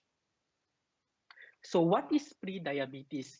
I want to emphasize this phenomenon because majority of the patients, before they went into overt diabetes, they undergo first this pre-diabetes. And it is very important that we catch these patients, or we should identify, we ourselves should identify if we are already on pre-diabetic state, so that we could do some measures for us not to develop the overt type 2 diabetes mellitus. So pre-diabetes, it is the chance that the chance that a person with pre-diabetes will progress to type 2 diabetes is high. So a person without pre-diabetes has about a 5% chance of developing diabetes in 6 years. In contrast, a person with an FPG and an OGTT in the pre-diabetes range has about, I want to emphasize this, 65% of developing diabetes in 6 years. So napakataas, no? Kung pre-diabetic ka ngayon, you have a 65% chance of developing diabetes within 6 years. And impaired and pre-diabetes, meaning you have impaired fasting glucose, meaning your fasting plasma glucose is between 100 to 125, or impaired glucose tolerance, or if your glucose is between 140 to 199, or your HbA1c is between 5.7 to 6.5%, and positive screening of three abnormalities that qualify as metabolic syndrome. So I would like to emphasize that if your FPG or fasting plasma glucose is between 100 to 125, it doesn't mean that you're already safe from diabetes, because you have a 65% chance of developing diabetes within 6 years. That's why it's very important to lower down as much as possible the fasting plasma glucose to less than 600 in order for a patient or someone to have a lower risk for developing diabetes. So for the laboratory evaluation, HbA1c, if results not available within the past 3 months, if not performed or available within the past year, we should also request for lipid profile, liver function test, spot urinary albumin to creatinine ratio, serum creatinine and eGFR, and TSH in patients with type 1. That's why it is also important to check for our lipid profile, our liver, and also our kidney, because this is the end organ target of diabetes, our liver, our kidney, and other organs, which I will discuss later. So this is a diabetes risk test developed by American Diabetes Association. So we encourage our patients to have a diabetes risk test. So if you have time, ladies and gentlemen, you can search this in the internet and fill in the blanks, answer the diabetes risk tests. Because according to this test, if your score is 5 or higher, you are at increased risk for having type 2 diabetes mellitus. So it is very important to have yourself checked or go see a doctor for your sugar to be checked and be screened for type 2 diabetes mellitus if you have if your score is 5 or higher. So let's proceed now to the treatment. So our treatment is composed of pharmacologic and non-pharmacologic. First is pharmacologic. Actually, we have a wide array of drugs or drugs that are available in the market in our pharmacy for type 2 diabetes mellitus. Actually, that's why it is very important that if you have detected, if you experience signs and symptoms of diabetes, and it is noted that your HbA1c or fasting plasma glucose is high, you have to go to your doctor, because the giving of pharmacologic treatments or drugs is individualized, meaning we do not just give medications just for the sake of, you have diabetes, you give like this and that. We also put into consideration other things, like for example, we also check your creatinine, we also check your liver, and also other complications, because these drugs, these anti-diabetic drugs, are also being studied for certain populations or certain patients who have these kinds of risk factors, or who have these kinds of risk factors, or patients who have what you call this special considerations. Just like for example, biguanides or your metformin. We do not give metformin for patients whose eGFR, or meaning whose creatinine clearance is already below 45 or below 30. That's why it is very important for you, for patients of type 2 diabetes mellitus, to go to your doctor for us to tailor your medications, and for us to give the best medications that are suited for you, for our patients. So after pharmacologic, we now proceed to non-pharmacologic, because I think this is what's more important, especially for us patients who have type 2 diabetes mellitus or who have pre-diabetes, because this is where patient empowerment or patient education begins.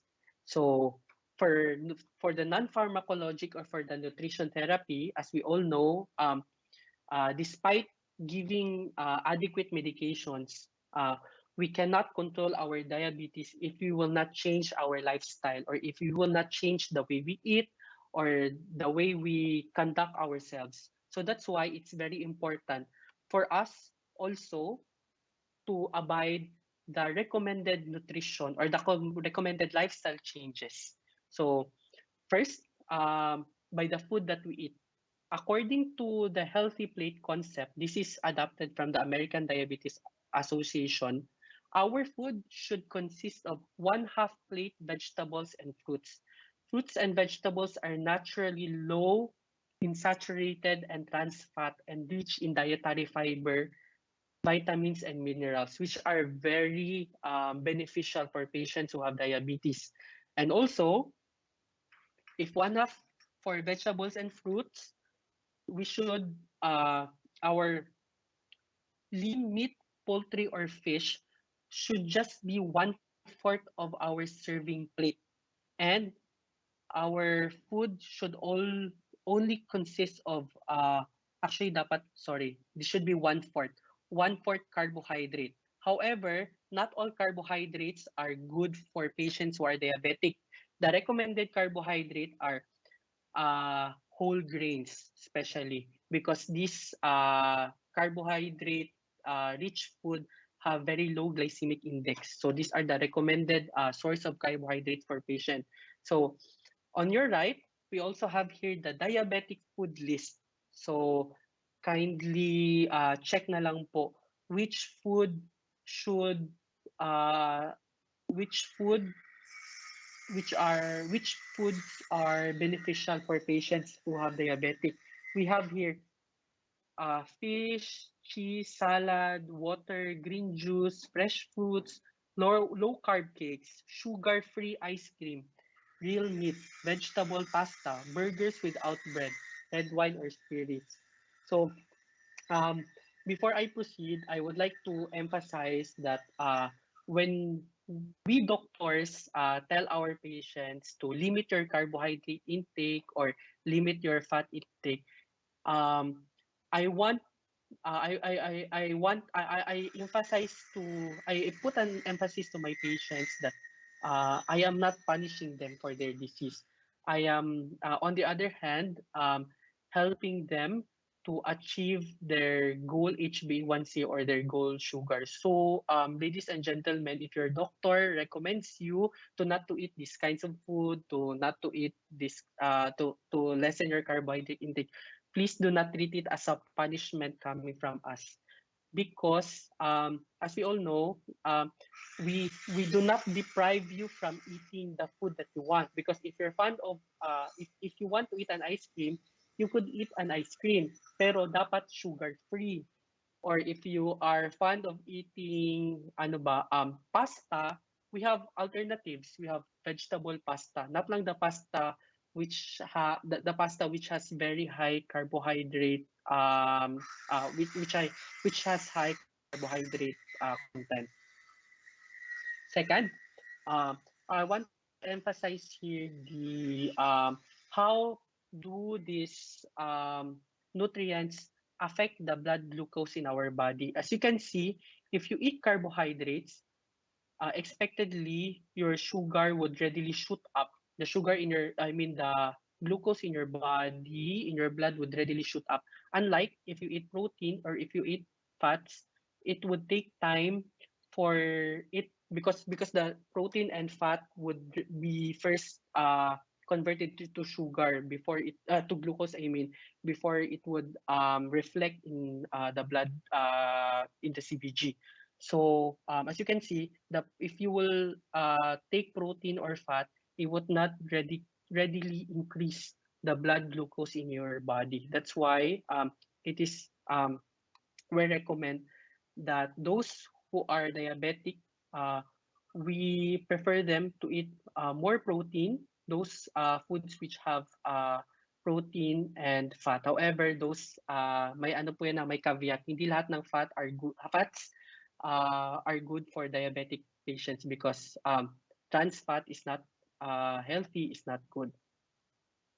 Also, for the carbohydrates, we recommend here one small piece of apple, 1/2 cup of uh, canned or frozen fruit, 1/2 cup of oatmeal.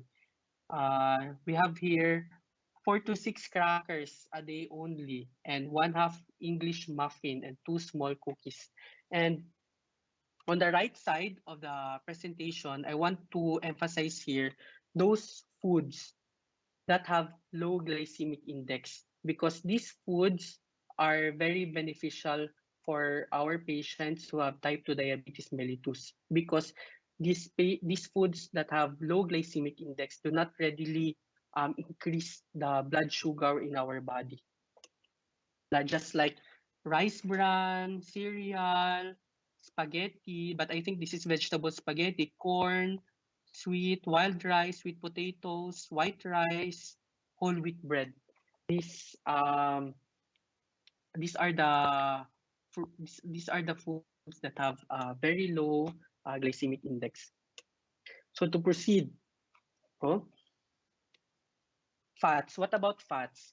So it is recommended to eat more monounsaturated, monounsaturated, polyunsaturated, and omega-3 fatty acids. So what are these foods? Just like your legumes, your nuts, avocados, salmon, olive oil, and yeah, majority nuts. These foods have these foods are rich in unsaturated fatty acids and omega-3 fatty acids. And it is recommended to eat less saturated trans fatty acid and foods that have high cholesterol. Also, it is important to check for the label for the food that we buy in groceries or for the foods that we're eating. Check for the serving size, check for the type of fats, check for the carbohydrate, fiber, and sugar and protein in grams, like just like here. So this food, for example, has 230 calories. As we all know, for an average person, 60-kilogram person, it is recommended that we only that our caloric intake for a day is between 1,200 to 1,600. So your caloric intake should not increase 1,600. So it is very important to check for the calories so that you could only eat the prescribed calories for the day. Second, so what about micronutrients and herbal supplements? There is no clear evidence that dietary supplementation with vitamins, minerals, herbs, or spices can improve diabetes. And there may be safety concerns regarding the long-term use of antioxidant supplements such as vitamins E and C and carotene. This actually, I have been encountering these questions in the OPD clinic. They would ask na, Doc, okay lang ba ang ganitong food supplement? Doc, okay lang ba ang ganitong herbal supplement? Actually, ladies and gentlemen, personally, I do not recommend herbal supplements because these types of nutraceuticals, we call them nutraceuticals, these nutraceuticals are not readily being studied, or there are no randomized controlled trials yet that these supplements could heal or could treat these types of disease. And there are called nutraceuticals because these medications or these supplements are not yet being tested if this could are not yet being tested with regards to its effects with our liver, in our kidney, and based on my experience, I have encountered patients who develop liver failure and kidney failure by taking herbal supplements. So personally, I do not recommend food supplements or any supplements with regards to treatment of any kind of disease. And what about exercise? So most adults with diabetes, it is being recommended that 150 plus minutes per week of moderate to vigorous activity over at least 3 days per week with no more than 2 consecutive days without exercise. Shorter durations, minimum of 75 minutes per week of vigorous intensity or interval training may be sufficient for younger and more physically fit individuals. And adults with diabetes should perform resistance training in 2 to 3 sessions per week on non-consecutive days. So, ano sabi daw dito, 150 plus minutes per week of moderate to vigorous activity over at least 3 days per week. So, also, I would like to emphasize, ladies and gentlemen, when patient, comes to me and tells me na, Doc, ga ga hugas mo ko og plato sa balay, ga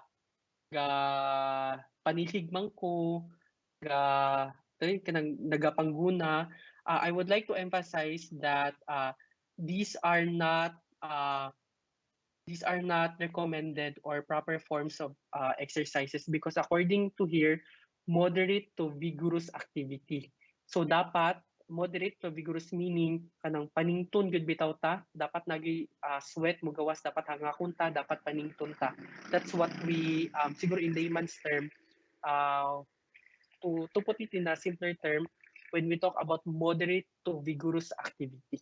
So kung kanang panghugas og plato, kanang pangguna nato, dili na siya considered nga exercise, especially kung dili ta panington or kung dili ta hangakon.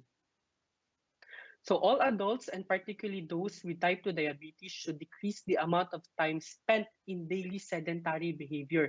Daily sedentary behavior. Siguro, for example, watching TV for 6 to 12 hours a day, di ba? You're just sitting, you're not doing anything, no physical activity at all. Here, prolonged sitting should be interrupted every 30 minutes for blood glucose benefits, particularly in adults with type 2 diabetes. Flexibility training and balance training are recommended 2 to 3 times per week for older adults with diabetes. Yoga and Tai Chi may be included based on individual preferences to increase flexibility, muscular strength, and balance. So, for our teachers, siguro, if you have been sitting for more than 30 minutes, it is recommended na siguro after 30 minutes, we go outside, we walk, or do strenuous activity just to interrupt the physical inactivity, which could one of the risk factors for developing diabetes mellitus. So what are the benefits of exercise? By having regular physical activity, it improves response to insulin, it lowers blood glucose levels, it lowers blood pressure and cholesterol levels, it controls weight, and it reduces risk for diabetes complications. So dagan kayo og benefits when we do the recommended exercise per week. So for monitoring, if we are already being diagnosed with type 2 diabetes mellitus, how do we monitor? So what should we do when we are already taking medications? So perform the A1C test at least twice annually. So every 6 months in patients that meet treatment goals. Kung na-meet na natin ang target na A1C, we recommended that you only do A1C every 6 months.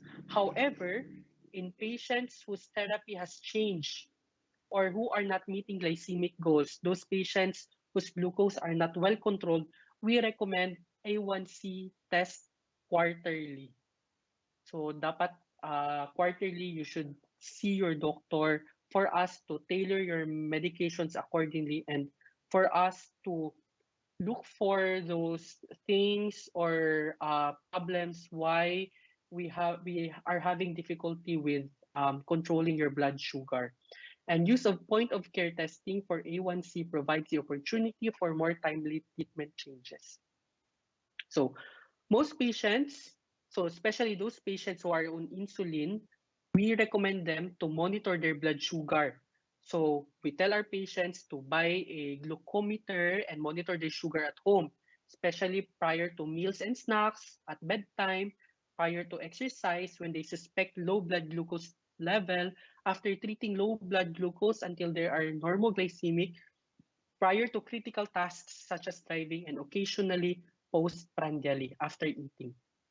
So what are our A1C goals? So our A1C goals should be less than 7%. So dapat mo ni atong goal no after 3 months or after 6 months of initiating anti-diabetic medications as well as the non-pharmacologic treatment, our A1C goal should be less than 7%, and our preprandial capillary plasma glucose, meaning our blood glucose level before eating should be 80 to 130. And our peak postprandial capillary plasma glucose, meaning after eating, should be less than 180. If you were not able to meet these goals, meaning your type 2 diabetes is still not controlled. Hence, uh, for our last topic, I would like to discuss about diabetes and obesity.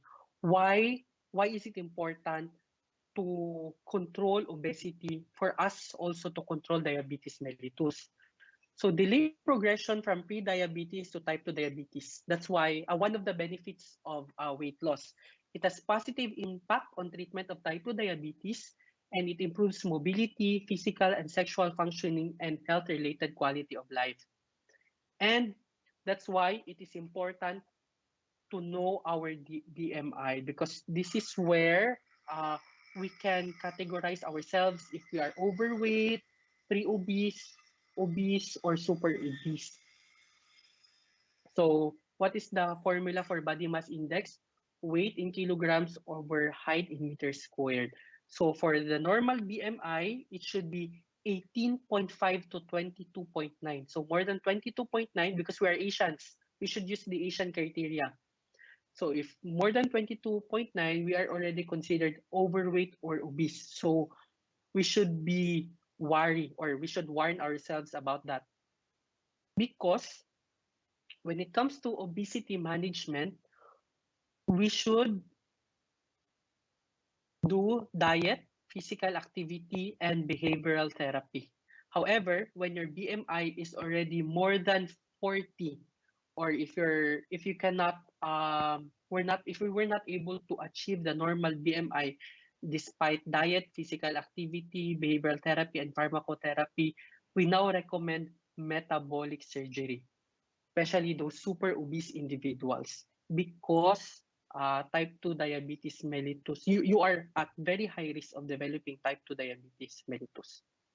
So overweight or obesity treatment, diet, physical activity, and behavioral therapy designed to achieve more than 5% of weight loss. So if you are obese right now, obese 1, for example, and your weight is, for example, 100 kilograms for the first month, it is very important to achieve more than 5% weight loss.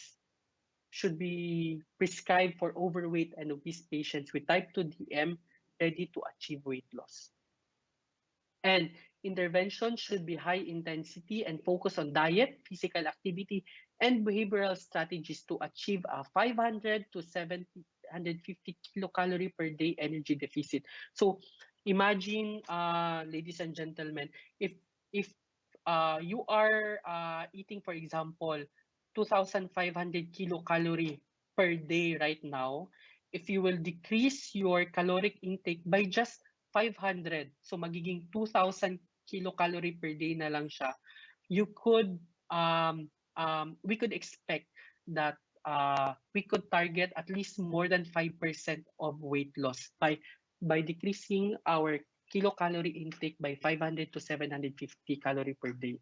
So ano ba, mahirap ba siya, or kayang-kaya ba natin gawin, especially those overweight and obese patients? So complications. So what are the major complications of diabetes? So if our diabetes is uncontrolled, it could affect our eye. We could have diabetic retinopathy, so blurring of vision, kidney. So if your sugar is controlled, it could lead to chronic kidney disease, and if uncontrolled pa jud, there's a higher chance for you or for the patient to undergo hemodialysis. And third is neuropathy, meaning our nerves are not sensitive or not already sensitive. So that's why these patients have non-healing wounds, or they cannot feel if their skin is already being cut, or if they have wounds that are not healing. So for the macrovascular complications, increased risk of stroke, cerebrovascular disease. So stroke, no, very difficult. High blood pressure and insulin resistance, increased risk of coronary heart disease, myocardial infarction, heart attack, and extremities.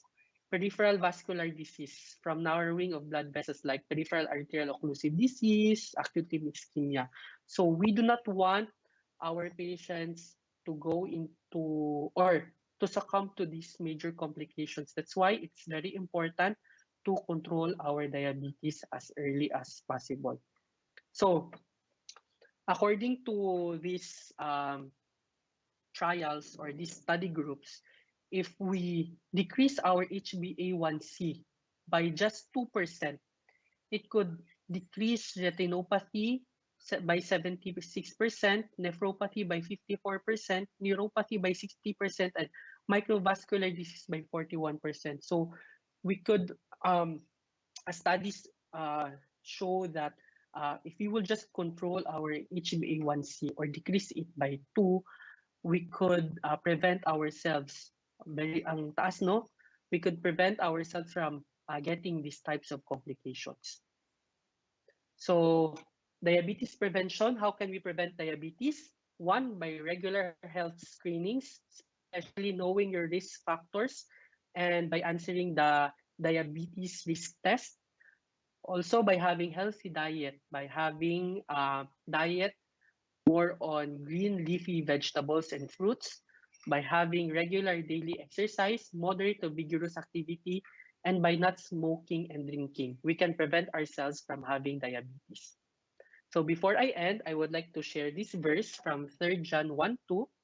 Dear friend, I pray that you may enjoy good health and that all may go well with you, even as your soul is getting along well. And thank you for your kind attention. And that's all. I'm ready to accept questions, po, sir. Thank you very much.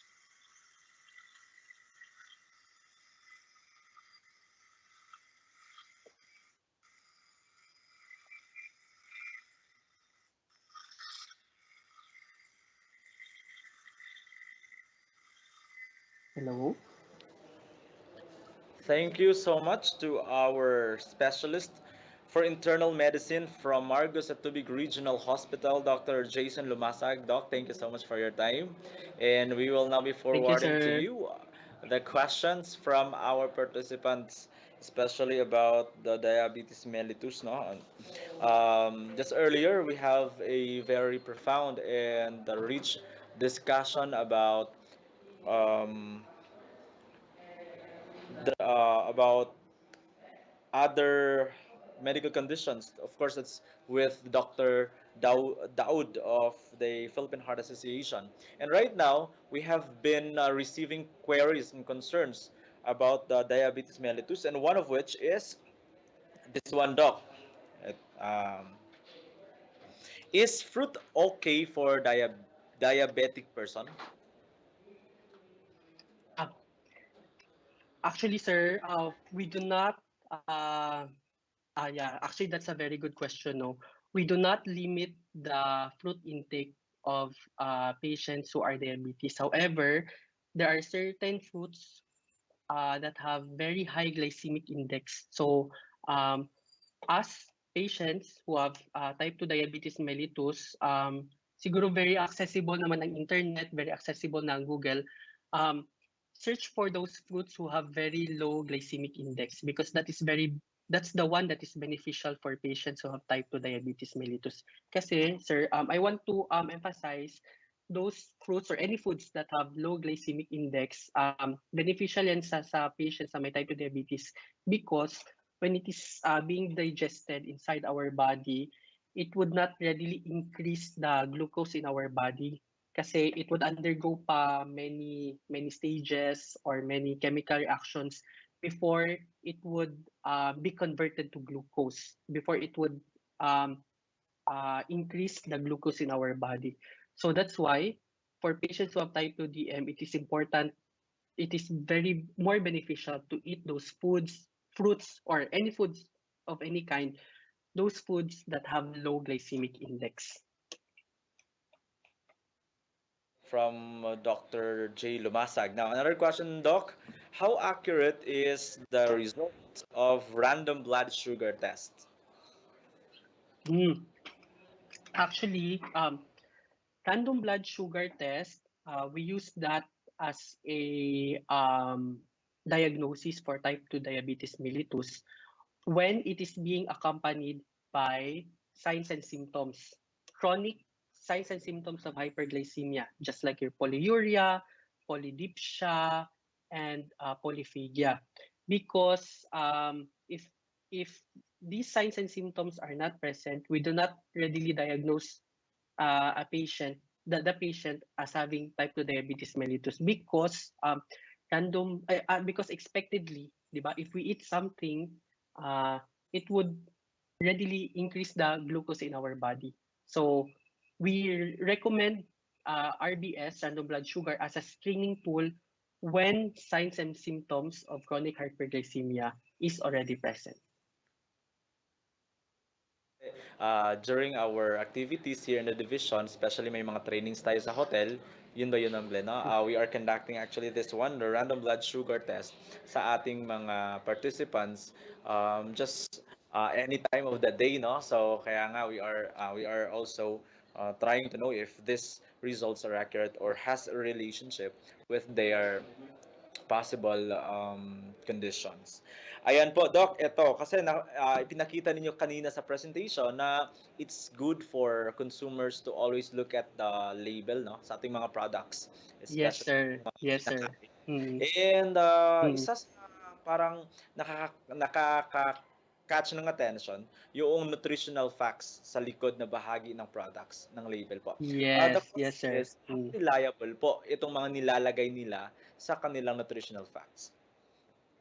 Oh, actually, sir, to answer that question, no, these products have undergone, I think, uh, screening or process before it is being released in the market.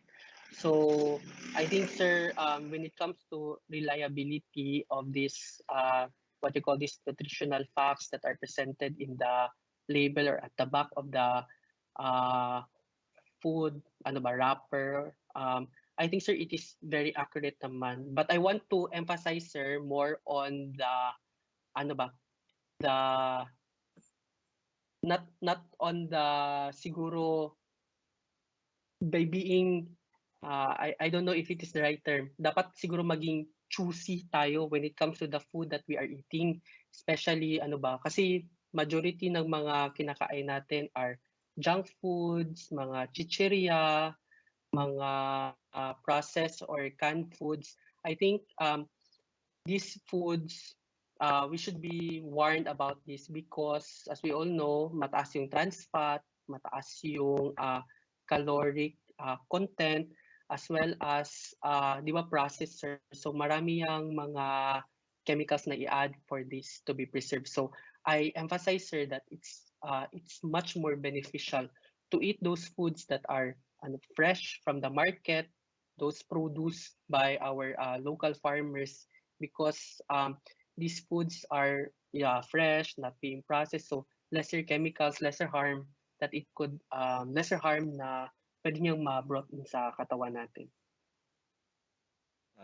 And also here, um, meron po bang side effect sa baby kung ang pregnant mother is taking insulin because of elevated blood sugar? Ay, ano po yan? My first question is, sinong nagbigay ng insulin? Okay, if doktor ang nagbigay, siguro nakita ng the doctor was able to identify that the patient has gestational diabetes mellitus. So if the patient has gestational diabetes mellitus, and the sugar is not controlled, it is recommended that the pregnant woman should have or should inject insulin or have insulin as the medication. Actually, among the type 2 DM medications, it is only the insulin that is safe for pregnant women. And kasi, sir, mas mataas ang risks for the baby as well as for the mother if the sugar is uncontrolled. So when it comes to weighing the between the benefits and the risks, the benefits outweigh the risk when taking insulin or when injecting insulin for pregnant patients whose sugar is uncontrolled. All right, thank you, Doc. Ayan, another question po. Most diabetic people use stevia as substitute to sugar. Eh, nangangahulugan po ba itong nagiging sugar-free ba yung kinakain nila when they use stevia as a substitute? Yeah, actually, ano po sir, we recommend actually stevia as a, sorry, as a sugar institute for, as a sugar, sorry, as a sugar substitute for, ano ba, for drinks, ano ba, kung yung pang halo nila sa pagkain. Actually, stevia is recommended. So I believe, as we all know, stevia has very low glycemic index, so it is beneficial for patients who have type 2 DM, sir. So we recommend stevia as a sugar substitute po. Safe naman yung stevia, no? So, ayan. Yes, sir. Okay. So, ito po, Doc. What happens when a person with diabetes intermittently take the medication? Ano po yung naging epekto sa katawan niya po? Intermittently meaning the patient is not compliant with the medication. Like for example, the patient is recommended to take, for example, metformin 3 times a day, pero iniinom niya lang siguro Monday, Wednesday, Friday, or umiinom lang siya na metformin once a day lang. So, if the sugar is uncontrolled, sir, as we all know, as I have discussed, we have major complications. The patient is at high risk for major complications of type 2 DM, just like myocardial infarction, heart attack, stroke, peripheral neuropathy. The patient could, if the sugar is really uncontrolled, pwede siyang madialysis in the long run. And also, those are just sir, mga chronic complications. We also have acute complications of uncontrolled sugar. The patient could succumb to diabetic ketoacidosis. The patient could succumb to hyperosmolar, hyperglycemic na syndrome. So these are emergency and very alarming complications, sir. So pwede nang, especially yung acute na complications, pwede yang ikamatay immediately ng pasyente, especially when the sugar is very high and very uncontrolled.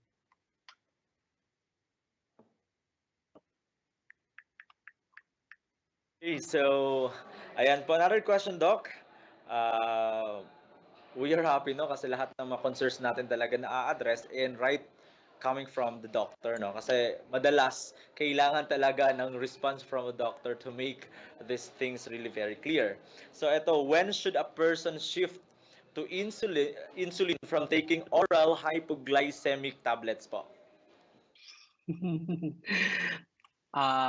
Yan sir na question, ano yan sir, siguro ang concern yan sir is more on us na doctors. Kasi marami kaming marami kaming criteria before we shift patients from insulin to oral. So tignan namin kung kamusta ang control ng A1C, kamusta ang control ng daily sugar, kamusta ang control ng other, if the patient has other comorbidities like hypertension, if the patient has stroke, myocardial infarction, if the kidney is okay, if the liver is okay. So marami sir ba. So I think it is very, sa akin lang, ang takeaway lang from this, especially when it comes to changing the medications or shifting insulin to oral, my take my takeaway lang sa mga patient is if your doctor prescribes you with insulin,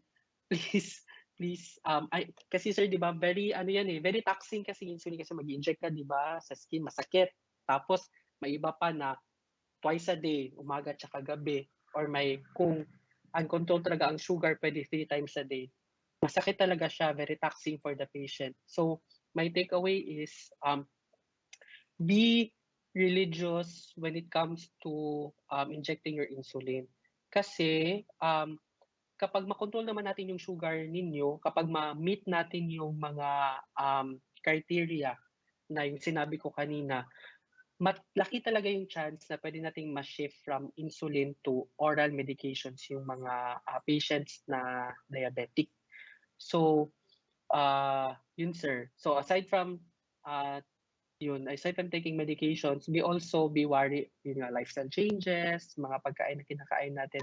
And also sir, sorry, I forgot to mention, yung DepEd pala sir, no, may program sa mga teachers na ano yun, annual or biannual na screening? Ano po, Doc? Sir, sorry? Annual Annual. na parang laboratory? Annual na laboratory. Kasi sir, it happened na may na-screen ako na mga group of teachers sir ba. I was the parang physician on duty at that time. I was the screener sa mga DepEd na teachers. And nakita ko sir na majority talaga ng problems ng mga teacher is obesity tsaka overweight.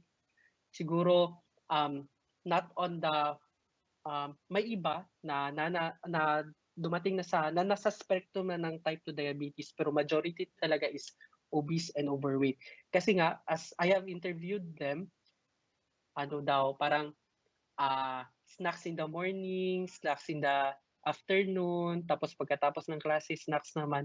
So ayun, as I have mentioned kanina na it is very important na at the level of pre-diabetes pa lang, makontrol na natin yung risk factors just like obesity, overweight, ma-normalize na natin yung BMI ng mga pasyente na nasa pre-diabetes for them to not uh, to go or to succumb to type 2 diabetes mellitus, especially sa mga teachers natin na mahilig mag-snacks every meal or 5 times a day na kumakain. At saka I would like also to emphasize na very important din sir ang physical activity. I know na very busy mga teachers natin. Di ba sir, pumapasok kayo 7 a.m., may iba lumalabas 4 a.m., 4 p.m., 5 p.m. So wala nang time mag-exercise. Siguro make some time.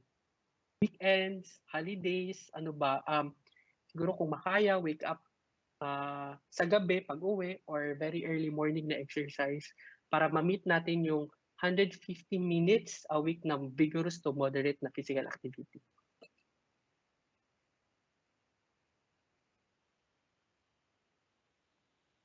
A real scenario no when it comes to DepEd personnel kasi nga like nakaupo ng morning hanggang hapon na yan no so parang kulang talaga ng physical activities kaya tama yung parang nakikita na observe niyo doc na most of our teachers who underwent the physical exam nagiging obese at saka obese and overweight siguro kailangan na talaga Yes sir. ng intervention ng ating health section to solve that Yes issue. sir. Ayun po, Doc. Another question. Meron ba ba? Parang meron pa. Eto, sir. Kanina kasi, in the opening session, tinanong na tungkol sa diabetes mellitus, no? But we have to reserve this question because this is relevant to your session, Doc. Na what if daw, etong patient, may sugat and then for a long time, hindi siya nag-heal.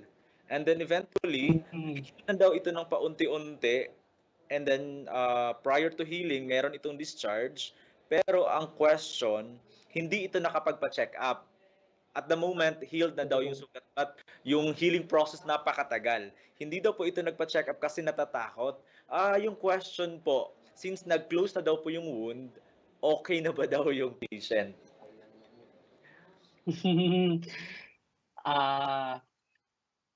Yung pa lang sir, yung observation niya pa lang na matagal nag-heal ang wound, meaning there is really something wrong ongoing sa katawan ng pasyente ba. Pwede talaga na diabetic ang patient, mataas yung chance na very uncontrolled ang sugar kasi nga one of the complications is peripheral neuropathy. Tapos, as we all know, diabetic patients are in hypercoagulable state, meaning siguro may mga bara-bara na dyan sa mga ugat or may mga fat deposits na, may mga cholesterol deposits na sa mga ugat ng pasyente niyan. Kaya very matagal, very slow ang wound healing kasi nga yung blood flow to that area of the wound is very slow. I could say, sir, na uh, dapat magpa-check up pa rin ang patient. It doesn't mean na nag-heal ng wound, okay na siya. What if masugatan siya ulit? Tapos by this time, hindi na mag-heal yung wound, mag-cause na ng severe na infection, pwedeng na sepsis ang pasyente. So that's the complications that we want to prevent or that we do not want to happen. These diabetic patients na ma-hospital, na pagdating dito sa hospital toxic na masyado, ang hirap na i-treat ng wound, masyado ng maraming antibiotics kaming binibigay, or may iba nga sir na necrotic na to the point na kailangan nang i-amputate yung paa. So we do not want that to happen to our patients na diabetic. That's why if you feel yun, alarm symptom na yun, yung matagal magilang wound, so dapat na siyang magpa-check up. Ayun, no? So we are encouraging, that's why we have our annual physical exam para po masuri ang ating mga kalusugan because po kailangan talaga ng go signal from the doctor kung we are still fit to teach or to fulfill our duties in the Department of Education. And yun nga, Yes, sir. katulad din ng episode 1 natin with the uh, bumps and lumps na mas maaga na masuri, mas maigi kasi early detection means early treatment. So, kung pwede nga maiwasan pa yung mga conditions kapag may mga manifestations na mas maganda, no? So, kaya nga po we are so glad kasi with our medical officer, meron na tayong medical officer sa division office. Parang tuloy-tuloy na yung mga health programs natin. Ito nga, na-conduct na natin itong webinar series and we are so glad with the participation and support of our partners from the Philippine Heart Association and of course parati nating nakukuhang mga resource speakers from the regional Marcos at Tubig Regional Hospital, ano? So we are so glad for always giving us your time. Alam namin napaka-busy ninyo and of course we always need your expertise in these matters. Ayan, once again, maraming salamat Dr. Jason Lumasag from Marcos at Tubig Regional Hospital. Doc, may mga nagtanong with your services dyan po sa hospital. Kailan po kayo available at anong mga oras pwede po kayong ma-visit sa inyong clinic? Sir, actually, available 7 times, except Sunday, sorry. Available po yung outpatient department natin from Monday to Saturday. Also, the Marcos at Tubig Regional Hospital is blessed because we have an endocrinologist and diabetes specialist in the name of Dr. Caprice Yang. And also we have a pool of internal medicine specialists who can screen and also treat our patients who are diabetic. So andito lang po kami, sir. And also yung laboratory din natin at saka yung mga ancillary services na in-offer din ng hospital are available naman po and complete. Thank you so much once again, Dr. Jason Lumasag, our specialist in internal medicine from the Marcos at Tubig Regional Hospital. Ayan, thank you so much, sir, for your time and may God bless you po. Thank you, sir. My pleasure po. Thank you din po. Okay. Ayan, to all our attendees, we hope that you have